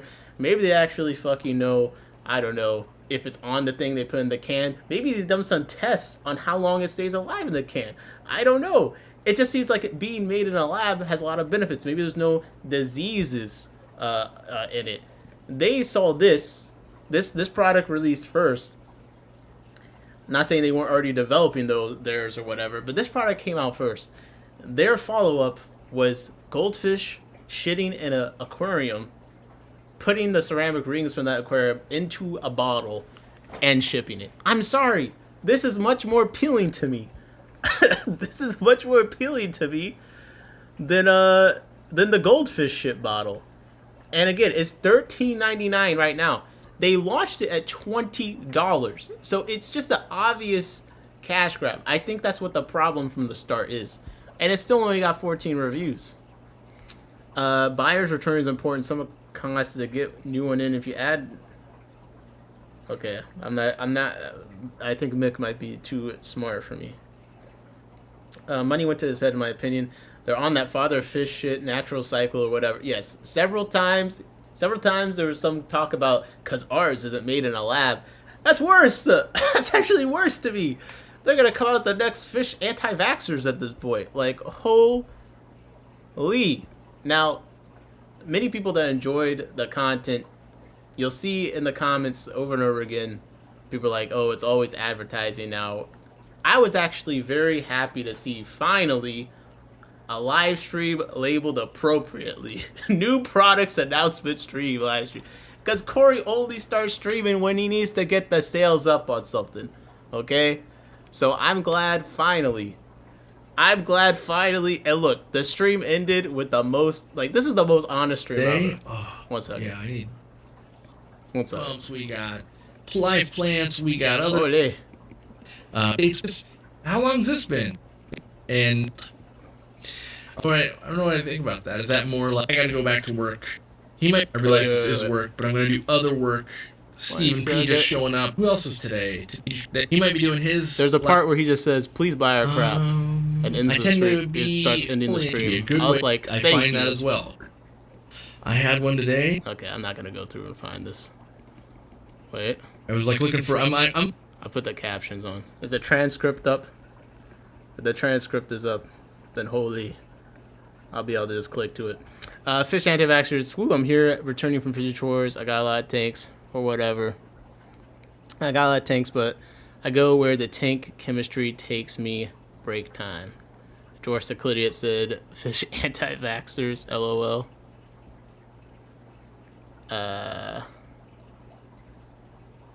Anyways, here we go. This basically sums up when I read some of these comments where it's like explaining away the questions. This is kind of the summary. So, all right. Well, if you guys can do me a favor, buy all of our crap. We got lots of foods. We got fertilizer. We got sponge. That's basically it, man. Okay, I'm here. I'm clocking in. Just do me a favor. Better. Okay. So, all right. Well, if you guys can do me a favor, buy all of our crap. We got lots of foods. We got. And I think that's kind of like where the brand of Aquarium Co-op is right now. They're about just making as much money as possible, which I understand. They're a business. But I also hate on this stream, he's like, "I gotta get back to work, guys. Gotta get off the stream." The stream is your job, bro. You're selling stuff for your company. What do you mean you gotta get back to work? As if guys, I'm really sacrificing. Bro, you're getting on stream to announce the new. This is your work. Come on, dog. Come on. Anyways, you guys got at least a little bit of a rant at me. Having campaigns for regular members gives easier money than trying to get new people in the hobby, so to speak. Yeah. No. That makes sense, Mick. That makes sense. Oh, man. Yeah, I think also in that stream, I'll just leave it there.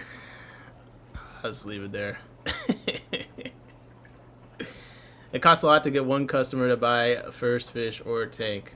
Perhaps. Yeah, JP, I saw you in there. JP was spamming the Scud Alliance. That was so funny, bro. Yo, you know what, JP? Scud Alliance in the chat. Yeah, you're timed out for that. Definitely. Yeah, get him. Yeah. Look at this Scud lovers out of my chat. Maven says, yeah, I definitely want to keep things from getting sick. George Seclidiot with the 07 salute. Yeah. So I think this is like, to me, this product is like a symbol. It's definitely a symbol, and they're getting on like, this is a successful product. It's doing great. There's tons of reviews of people that love it. I believe was something said in the video. I'm like, tons of reviews. There's 14. There's 14 reviews. The last one was over a week ago. So it looks like you're averaging like one to 3 reviews every. How many? Wait, actually, how long has it been launched? Well, their first review was in January, and that one was bad. Now, I'll tell you, this first bad review, they 1000%, they would be dumb not to, went into overdrive to get some positive reviews, because the first review was one that was 2 stars. So, you know, they went into overdrive. You see over the next few weeks they get a few, but, like, it's not like it's flying off the shelves. You know what I mean? Fish for thought. Fish keeping was forced upon me. Oh, that's funny. I wouldn't pay a penny for fish. It was my daughter's responsibility. Now I'm pretty invested. With members, you need to stay close to them by using the language the customers are normally using themselves. Not a strange thing. Yep, they know of MTS. And here's the other warning sign. So Randy opens up the video talking about this is a successful product. Corey opens up his live stream talking about, you know, we sold 12K sponge filters over the course of 90 days. And I did put in the chat, I asked if it included sales to RPPs, the wholesale sales to RPPs, which it did include. I'm just saying, man. I'm just saying. A lot of defensiveness going on. Warning. Did someone say fish for thought because they popped up, or were you wanted me to see something from fish for thought? Why am I still up? Holy.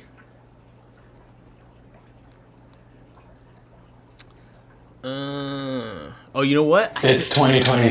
There was a fish for thought video. Hold up. So let me put my headphones on. I did want to actually look at this because he said you're stocking 10 gallons wrong. I want to see the stocking suggestions here. Oh man, let's see. 6 and you are Just saw the channel pop up. I hate the guy. God, why do you're like the second person in the last few days to say that they didn't like this channel. I'm like, I don't watch him, but why would you not like him? still stocking your 10-gallon fish tank wrong. Let's fix it. All right. I'm not gonna just play through. I'm gonna skip to find each suggestion. That's what I'm gonna do. All right. Let's see. Okay. He doesn't want no more neon Tetris. Top stores. Top choice for stocking a 10-gallon fish tank, some type of dwarf rasbora, namely the chili rasbora or Okay, chili rasbora. That's the top pick. Fathom says go to bed. Why tell me to go to bed, man? What's the problem? You be up late all the time. I already know you be up late all the time. So you're just being a hypocrite right now. Being an absolute hypocrite. You're awake too. Whoa. What's the problem? the dwarf rasboras that look Chili rasbora, I can't be mad about that. I can't be mad about that. That's like a fine pick. they like looking at things. Sometimes Okay, they Endlers, this is an NPC pick. Endler's a top choice for a 10-gallon aquarium? Absolutely not. Sparkling Gourami. I'm conflicted, bro. I when I had Sparkling Gourami, I did have them. I bred them, and I put them in the auction. I moved on, but they're cool. I really like the croaking, but I did feel like their sparring got a little intense. You know what I mean? Like I had a decent amount of males trying to breed and stuff, so sometimes I feel like I could go left. watching reality TV. Speaking of gouramis, it's not one of my recommendations, and still it's a awake bit on it, normie. so. Okay, a singular honey gourami, 10-gallon with get a little. What do you guys think of a singular honey gourami for a 10-gallon? I think size-wise that works, right? The guy, oh, here we go. The real reason you don't like him. The guy banned me from his Discord, which I paid to be in, for arguing that 8 Northobrachius poli was fine, and at 5.5 I got flamed so hard for it. Okay, I see. I can see that happening. I see why you wouldn't like him if you're banned from his Discord. I saw he has a paid Discord. That to me is crazy. I do. If you don't like him because of that, that's legitimate. I think having a paid Discord as a YouTuber is like it's the ultimate grift, bro. It's the ultimate like, man, how can I make money from you an additional way? Pay for you to possibly interact with me. It's $2 for his membership to join the server. I don't care if it's 1 cent. Okay, pay Discord. Why? Why? There's no reason. It doesn't cost anything to run, or it shouldn't cost that much to run a Discord server. And yeah, $2 to join. It just kind of seems like what else could it be? It's just a money play. There's not really a justification for it. My opinion. Axe says that's almost as bad as rug pull crypto coin. Paid $2 and got banned. Man, I hope you're A little bit lucky with the honey gourami. I have not seen it myself, but I've heard of some stories that honey gouramis can get a little peckish with smaller fish. You can. Okay. Pay $4 to probably let you back in. Do you guys think that, like, in order for you to trust an aquarium person, they have to have a lot of fish tanks? Because I kind of like when someone just has one really nice tank.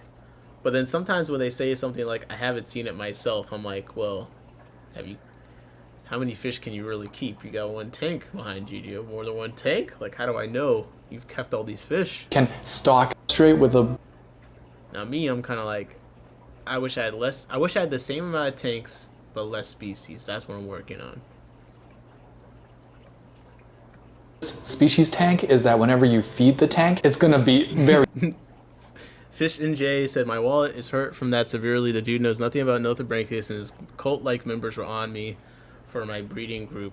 I mean, that's most people, like, with the tank minimums, like, they always send that betta fish scientific research paper. That's literally one of the worst scientific papers I've read on stream my entire life, as proof for their stance. And I don't even have a strong stance on it. But people just attack other people so confidently when they have no idea what they're talking about. very adorable to the odos that And, you know, Nothobranchius and stuff, you know, some of those killifish, like, just live in, what do they say, an elephant's footprint or whatever when it rains. So I think a 5-gallon tank is probably fine. Fathom said, wait, y'all aren't paying $100 a month to be in Nick's Discord? Am I being scammed? That's the asshole discount right there. that can manage to find your food, they are going to be swarming that food, and maybe a couple of monos in there. Wait till they hear a wild betta pair in a 5-gallon. I got a lot of things in 5s and 10s like that. Oh wait, he got the betta for the 10. Now betta albimarginata I have in a 10 right now. Eight wild They're type. fantastic. And you can breed a lot of them in 10. And I have. I'm working on getting my numbers back up. Because I took a lot of them to clubs and stuff. But damn, he took the worst picture of them too. Bettas. So instead of just letting yourself be consumed, Business auto kind of bad. What does customers prefer and reward? A great product or a great CEO of the same company? Hey man, that's a good question. Strained by PetSmart, Petco, with these betta splendens. Look into your local breeders for wild Yeah, don't do the better rubra. I gotta get out of the. As soon as someone co-signed the fact, because I'm like, these guys just don't look good most of the time. type They betta don't. fish. Look online and be prepared to be sucked into a endless Hey yo, what? fish. Look online and be prepared to be sucked into a endless can't black be hole watching of fish. research and fascination. Hey, what's up? Fathom Aquatic sent 5 in my tanks gift memberships. Thank you very much, Fathom. Thank you. You know, I was gonna kick you from the Discord because your payment's been late recently, but thank you very much. W Fathom in the chat for sure. Now, there's a little bit of self-dealing going on here. Fathom received a gift membership from himself. He gifted himself a membership. The Koi Pit. Okay, what's up, Koi Pit? Monster Fish Girl. No! Ben got a membership. No, Ben. You're going to be asking me for a free fish tank. Accent Fathom, charge it back. How did I get myself? Yo, the chat looks much better with all this green in there. I'm not gonna lie though. Monster Fish Girl got one, so that's dope. Yeah. No, the good draw. Thank you very much to Fathom for the 5 gifted. Now I owe you another month in the Discord at least. You know what I mean? We do gotta run a live stream again though. We do. Can he have one though? W Fathom. Everyone putting W Fathom. That's what I like There to are see. quite a number of holy, pretty much all set if you're someone Our stream culture has been improving. People do W to the folks in the chat more these days. who's I've been good really at doing enjoying it. research. You're gonna want to pump those numbers up for wild types. But that is this unit for your water. They love soft water. They love water with a lower KH. Okay. Look, can I do some? Yo, what other fish channel review? I'll review some fish channels. I can. It's easy because I just live stream. I don't make any videos, so it's easy for me to judge. All I say about people like this is like, this is a result of a lot of work. Okay, a lot of posting content consistently for we haven't even gone to a year. Okay, if you want to have a successful channel, you gotta post content consistently, for the most part. Some people, they do that, post once a month with a really good video, once every 3 months. Fathom in the chat, he's one of those. But, you know, usually posting consistently is rewarded. So even like people that really milk it, MD Fish Takes is the greatest. Keeping fish simple, I'll go to that next. He is the greatest fish content farmer of all time. This man is printing money, okay, and he makes videos all the time. They're like 48 minutes, and it's about nothing. He just sets up a tank over and over again. He's always setting up tanks, always the same thing in the thumbnail, the same cutout of him. It's totally mindless. Like, today, I removed everything from this aquarium and it worked. So it's a video about taking everything out of an aquarium. It's 46 minutes long. we are transforming. And half the time in these videos, it's just him doing dumb shit. Like spray painting. Like why is the spray paint segment 3 minutes long? This is crazy. Or it'll just be him pointing and like fondling gravel with his hands. He just drags it out so much. But I have to respect the grind. I have to respect the grind, Like, but there's no world where there should be a 46-minute video. There's just no world. Not gonna lie, chat, I be watching MD a lot. Oh man, the first NPC in the chat. Ole. Now, if you enjoy this kind of thing, it's nice. It's a long video. He consistently puts out 46-minute videos. I'm always dying for content. I like listening to long things. So look, pause. So I appreciate it. I understand it. It's just not for me. But that's why I say I respect the grind. I don't like this kind of content, but shit. He's posting all the time. This takes a lot of work. Keeping Fish Simple, I think, is my favorite big channel because I think he... Nick said, Nick, really, what do you think non-nerdy people think of your 5-hour stream? That's fine. They could feel the same way that I feel. That's the great thing. We get to choose what we watch or what we don't like. Just because I don't like something doesn't mean you guys don't have to not like it. That's totally fine. That's what I like about my stream. I disagree with a lot of people in the chat all the time. And it's all good. Johnny Best said, MD must be running out of ideas. MD Fish Takes, it does seem like he runs out of ideas.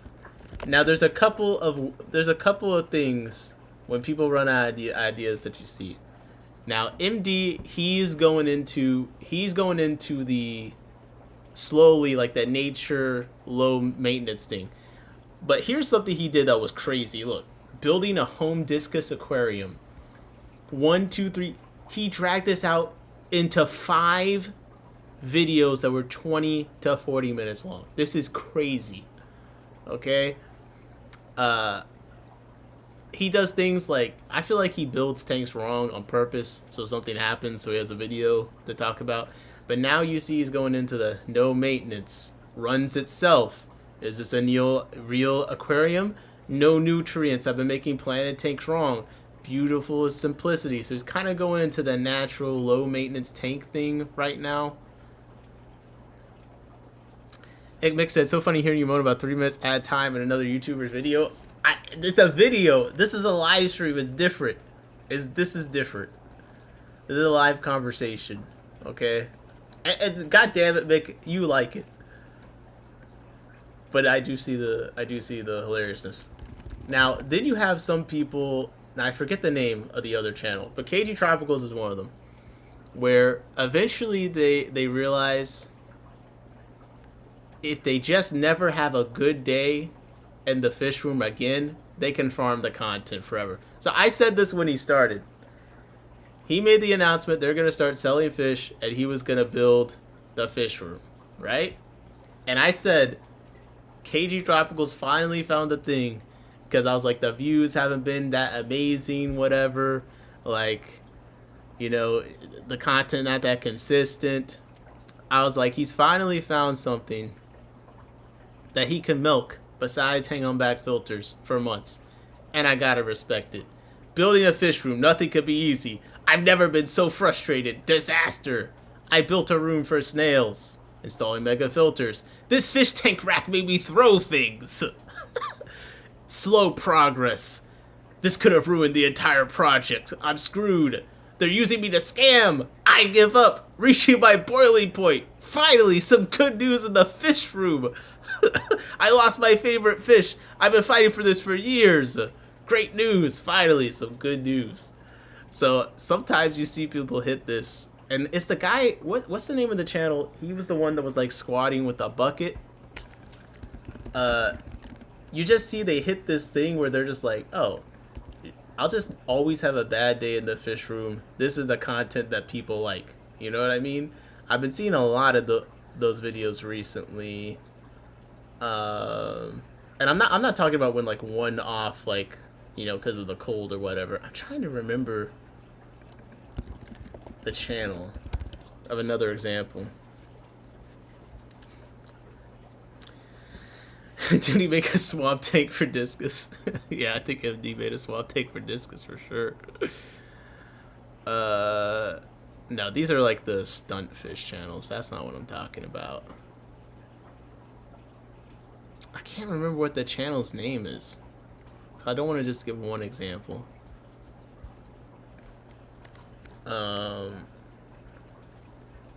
But I mean, I think you gotta find something you can make videos on consistently. So I get it, but I just think it's funny. There's like on my recommended. There's a couple channels. Every time a video from them comes up, it's always something bad happened. You know, it's never like just a normal day. Here's the fish. It's like I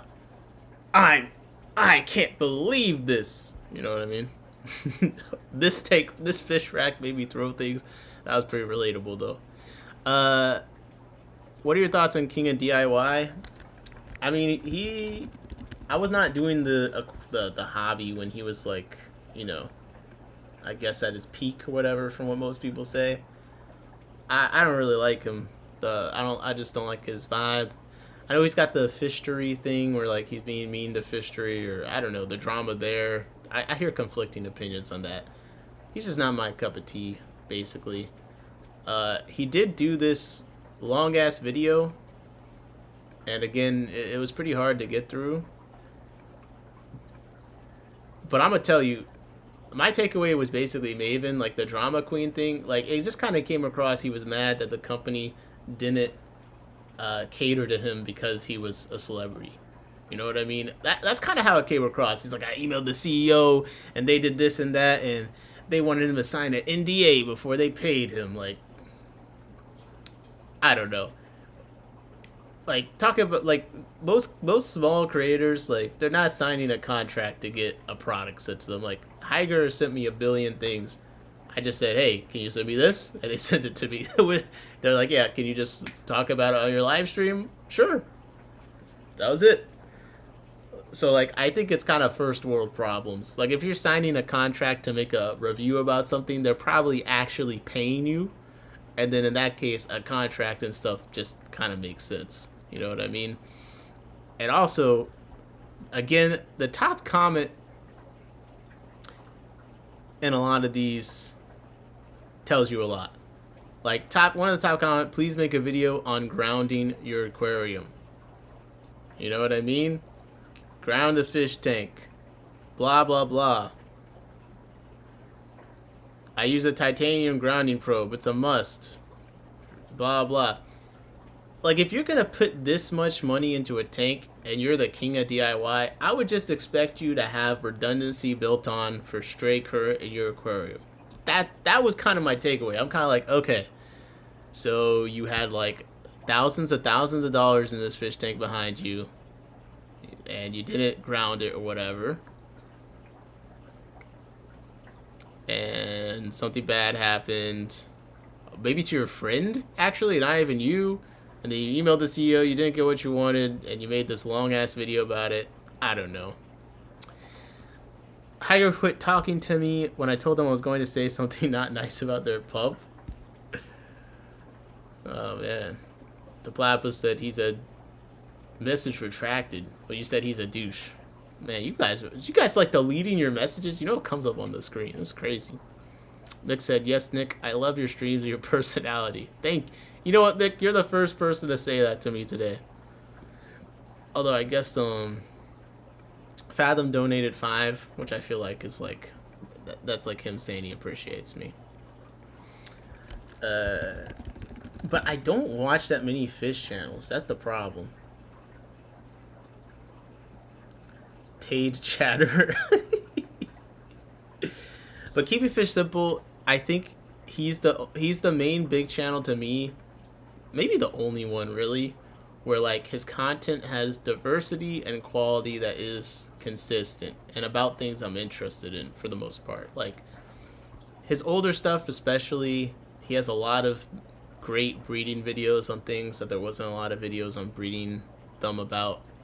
And they're just videos that are easy to watch. He's got some great tour videos. I don't watch a lot of tour videos, but I've watched some of his and I really like them. The camera work is good. He obviously knows, or his camera person knows something about cameras. Like it's just kind of got that rare combination of it's a big channel, but the quality is still there. But also he's not just making videos about just NPC stuff, like just boring stuff, you know? It's not like top 10 lists. And he's not coming every time with a bad day. Although we do see here, this will poison your aquarium. Here we go. Got a little bit of it. It'll poison your tank. But for the most part, it's not always a bad day around here. We're broke. This is my favorite thumbnail he's ever made. I think this thumbnail is fucking hilarious. Oh, we gotta pause. Accent, I really enjoy him as well. Holy. I think this is my favorite thumbnail. We're broke. It's just he's got the smug smile on. It's just so perfect next to we're broke. But yeah, Mick said it's a rough balance. Yeah, I think he does a good job balancing the content. That's kind of why I like him. And I guess, yeah, he's still posting pretty consistently. Yeah, wow, he's actually posting way more than I thought. The 2 weeks searching for Australia for fish video was really nice. I thought this was super nice. Lots of great videos of like the fish underwater in their natural environments. If you're into rainbow fish, I felt like this was like a fantastic video to look at. Accent, that's my facial expression when people asking me questions about fish or fishing. Yeah, these guys definitely like some fish. Look at this. This is crazy. Good video. Nick said, and he's producing really great content. Yeah. So the list of channels I watch is I don't really watch that much. I do try and catch a fishery stream here and there. Haven't watched too much of his. Well, I did watch the Sick Beta P1. Oh, 22K on that one in 2 weeks. Let's go, Alex. Let's go. Just hit 100,000 subscribers. I catch his live streams more than anything, really, though. I'm a live stream viewer kind of person. Axe said, ready for curveball creator. What's that? What's the curveball? You know, the incognito recommended for YouTube is absolutely random as hell. Paul Cafaro. I do recognize that name. Oh man, this looks like overstimulation. Dwarf Cyclidiot said, wait, scroll up? Okay, I'll put this on the tab. Where was I scrolling up to?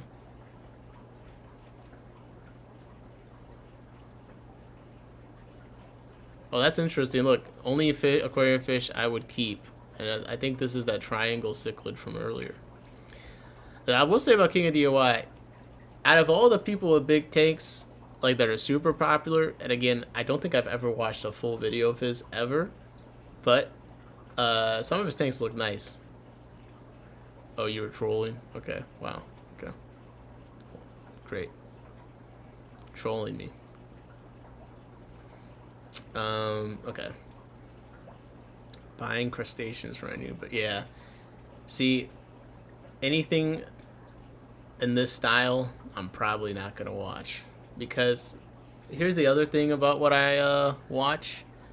I mostly just listen to things. I don't really watch a lot of stuff. Now, the Keeping Fish Simple thing with the that's something where like I'm researching actively, so I want to see where the fish are at. But for the most part, I'm not doing that. I just want to listen. That's why I like live streams, because live streams are typically audio focused, you know.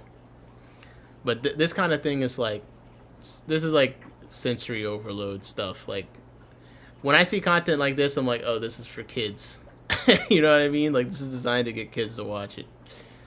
Not as in like, oh, it's for like little kids, this content's bad. It's just like bright, big letters, you know what I mean? That's just not what I listen to stuff. This guy is local to me. He doesn't make videos that often, but just because it popped up, Sunny's Fish Room, he has a couple of videos that are kind of nice. He's a nice guy. If you go to Capital Cichlid Association, usually he's at those meetings. What's the most underrated cichlid? Oh, this guy definitely knows the most underrated cichlid. Used to be a cartoon thing. He does a 3-hour flex of his Florida rants with crazy animals before he does what's said in the thumbnail. Ah, I see. It's one of those. That's actually a great take, Nick. Oh, that's rare. Some followers use vids as a pod, some for watching and learn from what they see or just get entertained. Yep. That I try and keep my stream mostly audio focused when I am like watching something and like reacting to it. That's why I try and describe stuff so much. And we got this guy here, description guy. We got a guy here, kind of got a tight fitting shirt, maybe some muscle going on, a hat on. He's got Cichlid Bros LED lit sign to the right of him, like he's about to tell us the underrated cichlids. And the first one is King of DIY. Oh wait, what is the most underrated cichlid? 11 aquarium YouTubers debate. Okay, so he's clipping YouTubers. Transformation, which is a shaped marking on its side. That Is he say what different YouTubers say is the underrated absolutely ones? mesmerizing, and only the So we got the triangle cichlids for King of DIY. That's fascinating. when small. However, in your aquarium, perhaps it's under. Okay, what does KG Tropical say? It might be a little controversial, but the most underrated cichlid is and always has been Oscars. Hey, Are Oscars underrated? I thought Oscars were like one of the most popular cichlids. Axe said I knew it. How did you know he was going to say Oscars? This triangle cichlid at least is something I wasn't familiar with. Oscars, I'm like, I thought I've talked to many people who are big fans of Oscars, so. well, except mine. Mine are lazy. Body shape kind of looks like a marine. Okay, what does Riff Waters say? The pinstripe damba. This is a highly endangered fish from Madagascar. Axe says he always talks about Oscars. Is that true? Our joke for I feel like in the Discord stuff with KG is always like hang on back filters is what he's talking about. I didn't realize Oscars, but I haven't watched that. I haven't watched enough. I used to more regularly watch the thing with him and Primetime, their podcast. I think that's where I consume the most KG Tropical's content. They might be saying large fish I could see the appeal of this big fish. are harder to keep, bigger tanks. Maven said he does talk about Oscars constantly. Well, I see. He thinks they're underrated because not everyone else talks about them as much as him. I get it. Not understand for that. everybody, but for This is a pretty fish, though. me, I think there's so many great options, and I'm excited to see what the other contributors. Pinstripe damba. This is a highly endangered fish from Madagascar. I like this. So he's going asking 11 different people. I like this video concept. Viejas Synspilum or even other Viejas, because the synspilum-rated cichlid, I would choose the Vieja argentea. One of the reasons is it's not quite as well known as its cousin, the Viejas Synspilum or even other Viejas, because the Synspilum is... What do you guys think of this kind of aquarium? I feel like depending on the day, I love it, and then depending on the day, I'm like, I would do more. But then I think about it, like, would I do more? Like, maybe it's kind of nice because of how minimal it is. And maybe that's what makes it good, because it makes me think. But yeah, I don't know. I'm always conflicted. Sometimes I see it, especially in person, I'm like, this is very nice, very clean. The fish look great. But I feel like I'm in such a conflicting point in my own fish keeping journey right now. I'm still figuring out what I like. So, is well known for its bright pops of color with the yellow, reds, blues. I kind of this fish is nice, but I think this is my favorite underrated one so far. Reason to keep them, to help propagate the species. Because it's a bit more interesting than the triangle one. But the triangle one did look cool too. Where to look for them. What's going on, everybody? It's Jay with CJ. As far as the most underrated cichlid, I would have to say buffalo head, whether it's slender or what I like to call them, the chunks. Okay, that's an interesting pick. They can get colorful, the sturdy, awesome to watch, and just an overall joy to keep. So buffalo head cichlids. I mean, that's one that I could actually keep. The other ones have been pretty big. Been inviting us out to support Troy at the Fins and Fury of deriving from the waterways of West Africa, growing in captivity to anywhere between 6 to 8 inches. Yes.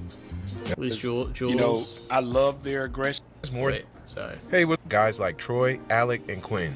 They've been a part of our then inviting us out to support Troy for inspiring it. With all that said, how about we get into this fish that we're here to talk about? And that is the Hemichromis elongatus, better known as the 5-star general. 5-star general. Okay, gotcha. Again, is this an underrated fish? For me, underrated. If it's a big fish and I've heard of it, it can't be underrated enough. You know what I mean? Let's look up 5-star general fish. Always depends on what size fish tank. Couldn't keep those in a small fish tank. Yeah. Yeah, I mean, I think they look cool, but I don't know if they're not the most underrated on this Red list. Tiger Motas. So, yes. What's up, guys? For my most underrated cichlid, I'm going to go with the Yellow Jacket cichlid. The reason why I think it's the most underrated is because it's part of just a legendary family of fish of the Parachromis. Other types of Parachromis, you have the legendary wolf cichlid, you got the jaguar, you got Red Tiger Motas.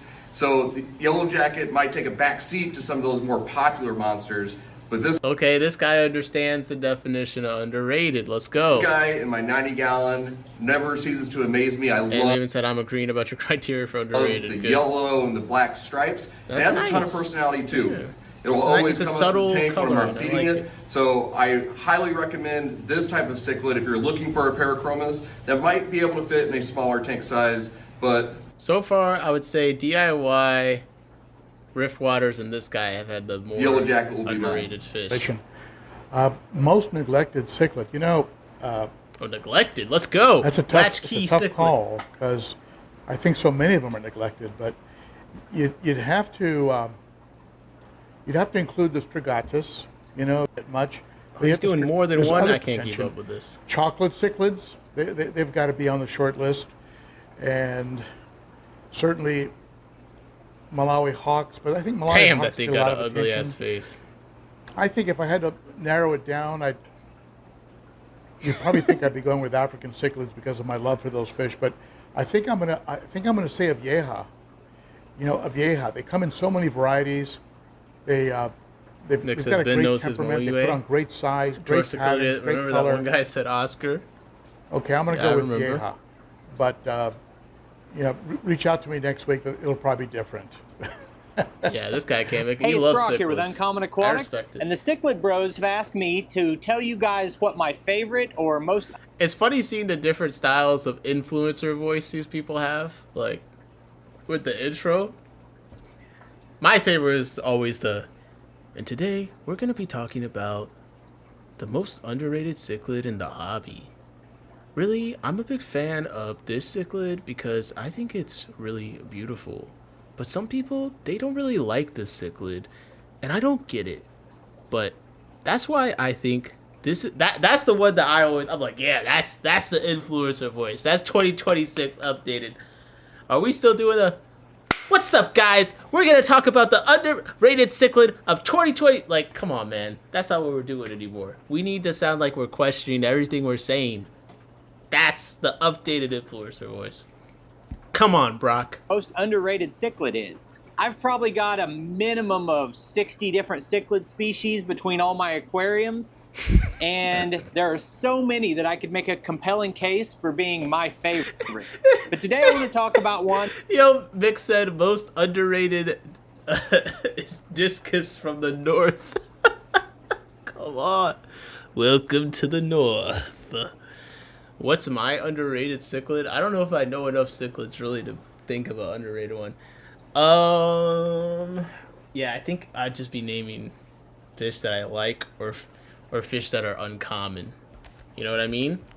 Because I would say Tanacara candidae, most underrated cichlid. Because everyone wants a super small dwarf cichlid, and they are like the smallest. You know what I mean? Well, this one's fucking dead. Why did you put a video of it? Jesus Christ. I'll try to find a damn picture of it. Holy. Yeah, the dead fish just like totally threw me off. Yeah, this guy. Come on. But it's only underrated because it's like, it's not super duper common. But I think if more people knew about it, it would be very popular. But yeah, Tanacara candidae, very small dwarf cichlid. I have a pair. They've laid eggs twice. I don't have any fry yet. I'm sad, but I'm hoping to figure it out. I've had a pair. I got them from Elite Menagerie Habitats. I've had them for a while. I don't know exactly how long, a few months. But yeah, they've laid eggs twice, but I haven't gotten fry for them. But everyone's telling me that they just need a few tries. Give them some time. I have had a pistos where it took them a couple tries, so I know it's a thing. They seem to be healthy. They seem to be doing fine. So I'm just going to keep feeding them well and doing water changes. Hopefully it'll work out. But yeah. But if I had to think, Dwarf Cichlidia said Elite had the Tanacara recently. Yep, she seems to bring them in relatively cool. These are underrated. Again, you could say Dicrossus maculatus are underrated, because I think Filamentus is the one that people know more. I had these for a bit. And then I cracked the glass in a tank, and it led to a cascading effect of things that a lot of fish died.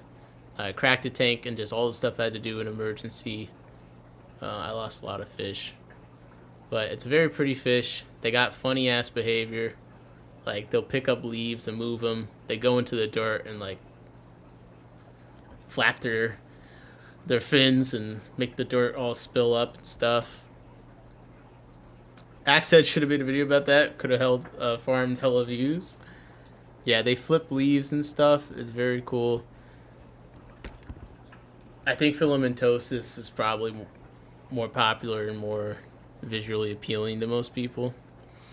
But I wouldn't say it's underrated. I think this fish is underrated just because it's not that available and people don't know about it. I guess to be a truly underrated fish, it's got to be one that's like around but people don't like that much or don't care for. And maybe I would say fancy cribs. Fancy Pelvicochromis are still underrated. People be like, oh, it's a crib. There's some really nice cribbenses. I have some of them, but I would say cribs are still kind of underrated. People that, oh, it's just a crib. So, some of them really compete with Apistos, in my opinion. And of course, my favorite, Pelvicochromis Drachenfelsi. I still think these are kind of underrated. Candidae is almost like a mix of checkers and Apistos. Yeah. Oh, here's another one that's just because it's not around that much. The Biotochus opercularis. Biotocus opercularis. You guys know this one? 7 centimeter max size, another super small one. Dwarf cichlid. Of course, my underrateds are all small stuff. But, yeah. I even heard of most of these. That's what I'm saying. I think they're underrated. Mostly people just don't know about them, really. But, yeah, the opercularis, very, very small. I'm into small fish, so of course I'm pulling up all the super dwarf cichlids. It says Callichromis. I don't know. My experience with Benitochromis is anything with chromis in it. Now I'm like scared. I only like Pelvicochromis. Callichromis from Lake Tanganyika. Let me go to Dave's Rare Fish because he probably has some. Sand cichlids. Callo. He's got a couple Callichromis. How big do these get? They kind of remind me of the Biotocus, honestly, with how their face is. But I'm not super into, like, I don't have a bunch of Lake Tanganyika stuff. 10 centimeters. Okay, I could see this being an underrated fish. They're smaller. You can have them in groups. Some of them got some cool coloration to them. That looks cool. I like that. Let's see a video. Oh, Mick says aggressive AF, living in open areas. All right, I'm flipping the page. Get out of here, Mick. That's not a community fish. Give me my Biotocus, please. Let me see. What's another underrated fish? Cichlid. I'm trying to think of a bigger one. One that might be underrated or doesn't get is the Carpentus, which is also known as an electric blue Texas cichlid. So this guy here is about 6 or 7 inches, and what do you guys think? Underrated? Really stocky. He's got a great personality. He's probably the tank boss. Look at how the sand is in pits and hills. Even though he's not the biggest fish in here, you can see the color patterns are fantastic on this fish. I think the females 6, 7 might stay around 9 inches and the males get up to 12. So if you're looking for a new cichlid for Nanacara Amala, maybe. I have had a group of those for a while. I had to get a new male because my females killed the male.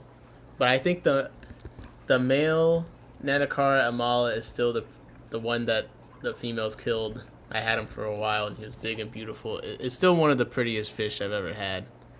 But I can't say that they're underrated because they're in the stores around me all the time and they seem to sell at a decent rate. So I think they're a pretty popular fish right now.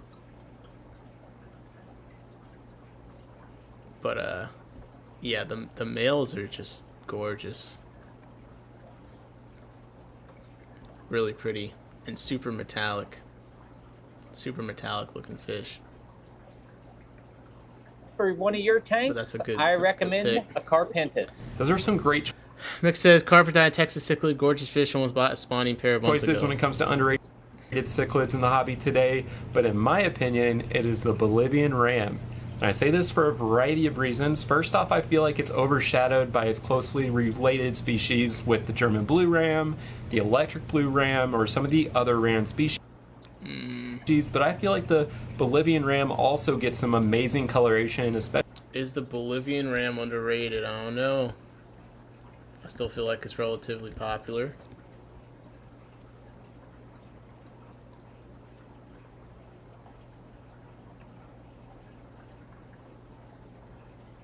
Big ass fish, man. Big ass fish. Maybe I need to get a Bashir. Because you saw those 6 to 7 inch Bashirs in the auction the other day were going for like 20 bucks. You know? I could pick one up, put it in a 20 gallon. What do you think? Fathom's asleep. We can do this. We can do this. Come on. Underrated fish. I want to see what are people saying are underrated in the last year. Underrated saltwater fish. I don't care. Underrated fishing states, bro. What? People are doing the most underrated states to fish in? Oh, this is crazy. The most underrated fish in my fish room top 5. Suda McGill. Oh, this is Australia though, so a Suda McGill could be underrated over there. I see. Shout out Sherry Barbs. Wild About Fish. It's a quality channel. Mokila Bimbe, for sure.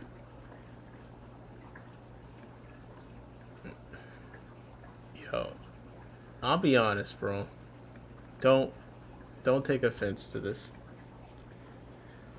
But like, unless I got the Bashirs up next to each other, it's so hard for me to like. My brain feels like it's the same as the last Bashir I saw. Now, I will say this one's got a dope green thing going on top of its head, and it's on its what are these? The pectoral fins.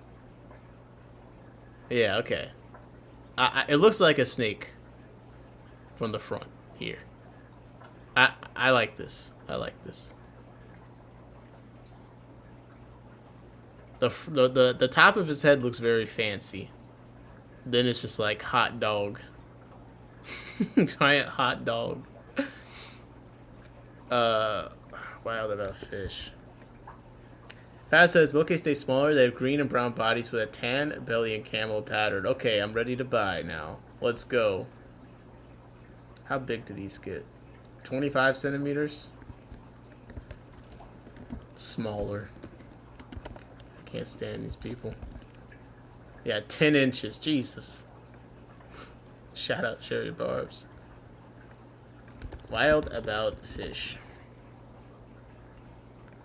Yeah. Oh, yeah, because it's the fishing thing that popped up. The biggest fish ever caught by continent. I miss my Shannon Orientalis from before the ban. Bro, having them before the ban, like, what do you have to do after they banned them? Could you keep them, or did you have to, like, kill them immediately? This does look like a cool fish. God damn. We have better fish. We have better fish. We don't need the snakeheads. We have better fish. Those things not moving in the video. They are very pretty, though. Maybe I should just move to a country I can have one. Oh, yeah. Store over here got them now. Mick, why is all the cool fish over where you're at? Shanodaro is so nice. They only get 3 to 4 inches. Dude, Fish and Wildlife like services are gonna come raid my house after all these Google searches, man. Dwarf Seclidiot said I'm moving to Sweden.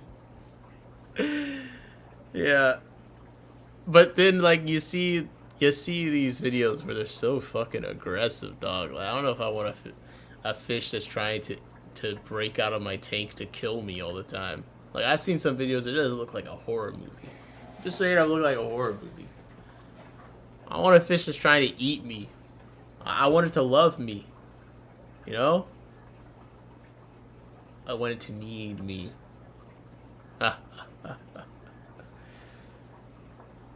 Okay, guys. I got it. There's a horror movie about snakeheads, see? Bro, I gotta get off stream, man. It's like 12:52 a.m. But I've had a lot of fun. Should be more streams. Possibly tomorrow. I might be doing something with someone tomorrow, but if not, then I don't know when the next stream will be. But, you know, I did definitely have a pretty terrible day. So, it was fun hanging out with you guys. That did put me in a bit of a better mood. And we had a good time. Good new arrivals. Good stream. I've been really appreciating the chat has been holding it down like crazy. Like, I watch back streams sometimes. Specifically, I watch back streams when I feel like it was good.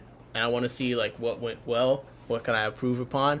I watch streams when I feel like, wait, what did I talk about again? Like, let me make sure I didn't say anything too crazy. And these days, the chat is just always on the screen, for like, or way more so than before. People are in the chat quite a bit, and it just seems like we're all hanging out and having a good time. So it kind of feels like we got something good going on here. So I have to say, I appreciate you guys in the chat. I appreciate the lurkers as well. I saw like Karen Haas pop in here for a second. But yeah, shout out to everyone. We are the hardest working fish stream by far. It ain't even close. And it's only February. We're going to run this all year. We've been up for 4 hours. 4 hours. Light work. Okay? Axe said you can say something crazy. At least it isn't Discus North levels are crazy. Mick said, you're a great host, Nick. Don't forget. I appreciate that truly. JP says, hardest working fish stream. Another kick-ass stream. We got some W streams. Let's go. I feel good. I feel good. I did my job. So shout out to everyone for hanging out. Jacob, of course, smart person, been holding it down heavy in the chat. Mick, as always. M. Broom, appreciate you stopping by. We'll find out what 3D lighting is eventually, I'm sure. You, Shadazi, stopped by. Appreciate you. To Platypus. Corey was even here at the beginning. Big Steve. Jesse, congrats, by the way. I think, on the baby, right? Axe, of course. Axe been hanging out, holding it down heavy in the chat. Appreciate you. Dwarf Cyclidia as well. I've really appreciating all the wild beta facts. I feel so. I'm ready to toss my better rubra out into another person's tank right now. Thank you. Moneyless Maven, of course. Thank you for holding it down. Fish NJ, you were cracking me up. A couple sharp comments. Fathom, thank you very much for the gifted. Thank you for holding out in the chat. One day I'll have a tank big enough to get a Bashir, and then I'll have like to wait 10 years for it to be old enough, and you can tell me how to get my Bashirs to, you know, get it on. And let me see, did I miss anyone? Did I miss anyone? I think that's most of the people scrolling up. Zebra, Andrew Aquatics, amazing stream, hardest working fish stream. Let's go. Appreciate you, my guy. Andrew SVC was in the beginning. I saw that. Happy Friday to everyone. I'm trying to think of who I could be forgetting, but it's been 4 hours, so you have to forgive me, even if you're a regular person. I generally just scroll up.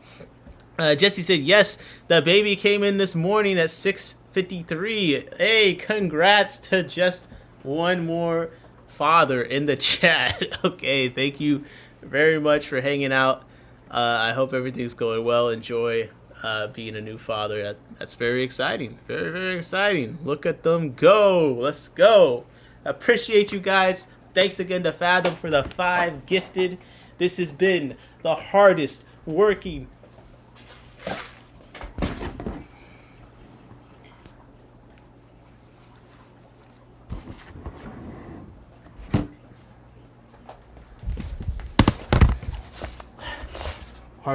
fish stream. Let's go. 1, 2, 3, 4, 5, 6, 7, 8, 9, 10, 11, 12, 13, 14, 15, 16. I gotta work harder. 17, 18, 19, 20, 21, 22, 23, 24, 25, 26, 27, 28, 29, 30. Hardest working. 32, 33, 34, 35, 36, 37, 38, 39, 40, 41, 42, 43, 44, 45, hardest working, 47, 48, 49, 50. Woo! Woo!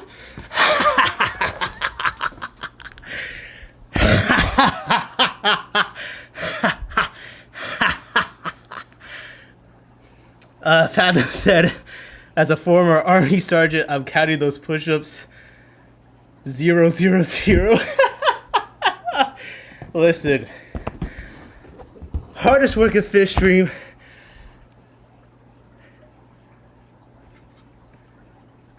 This has been in my tanks. I'm out.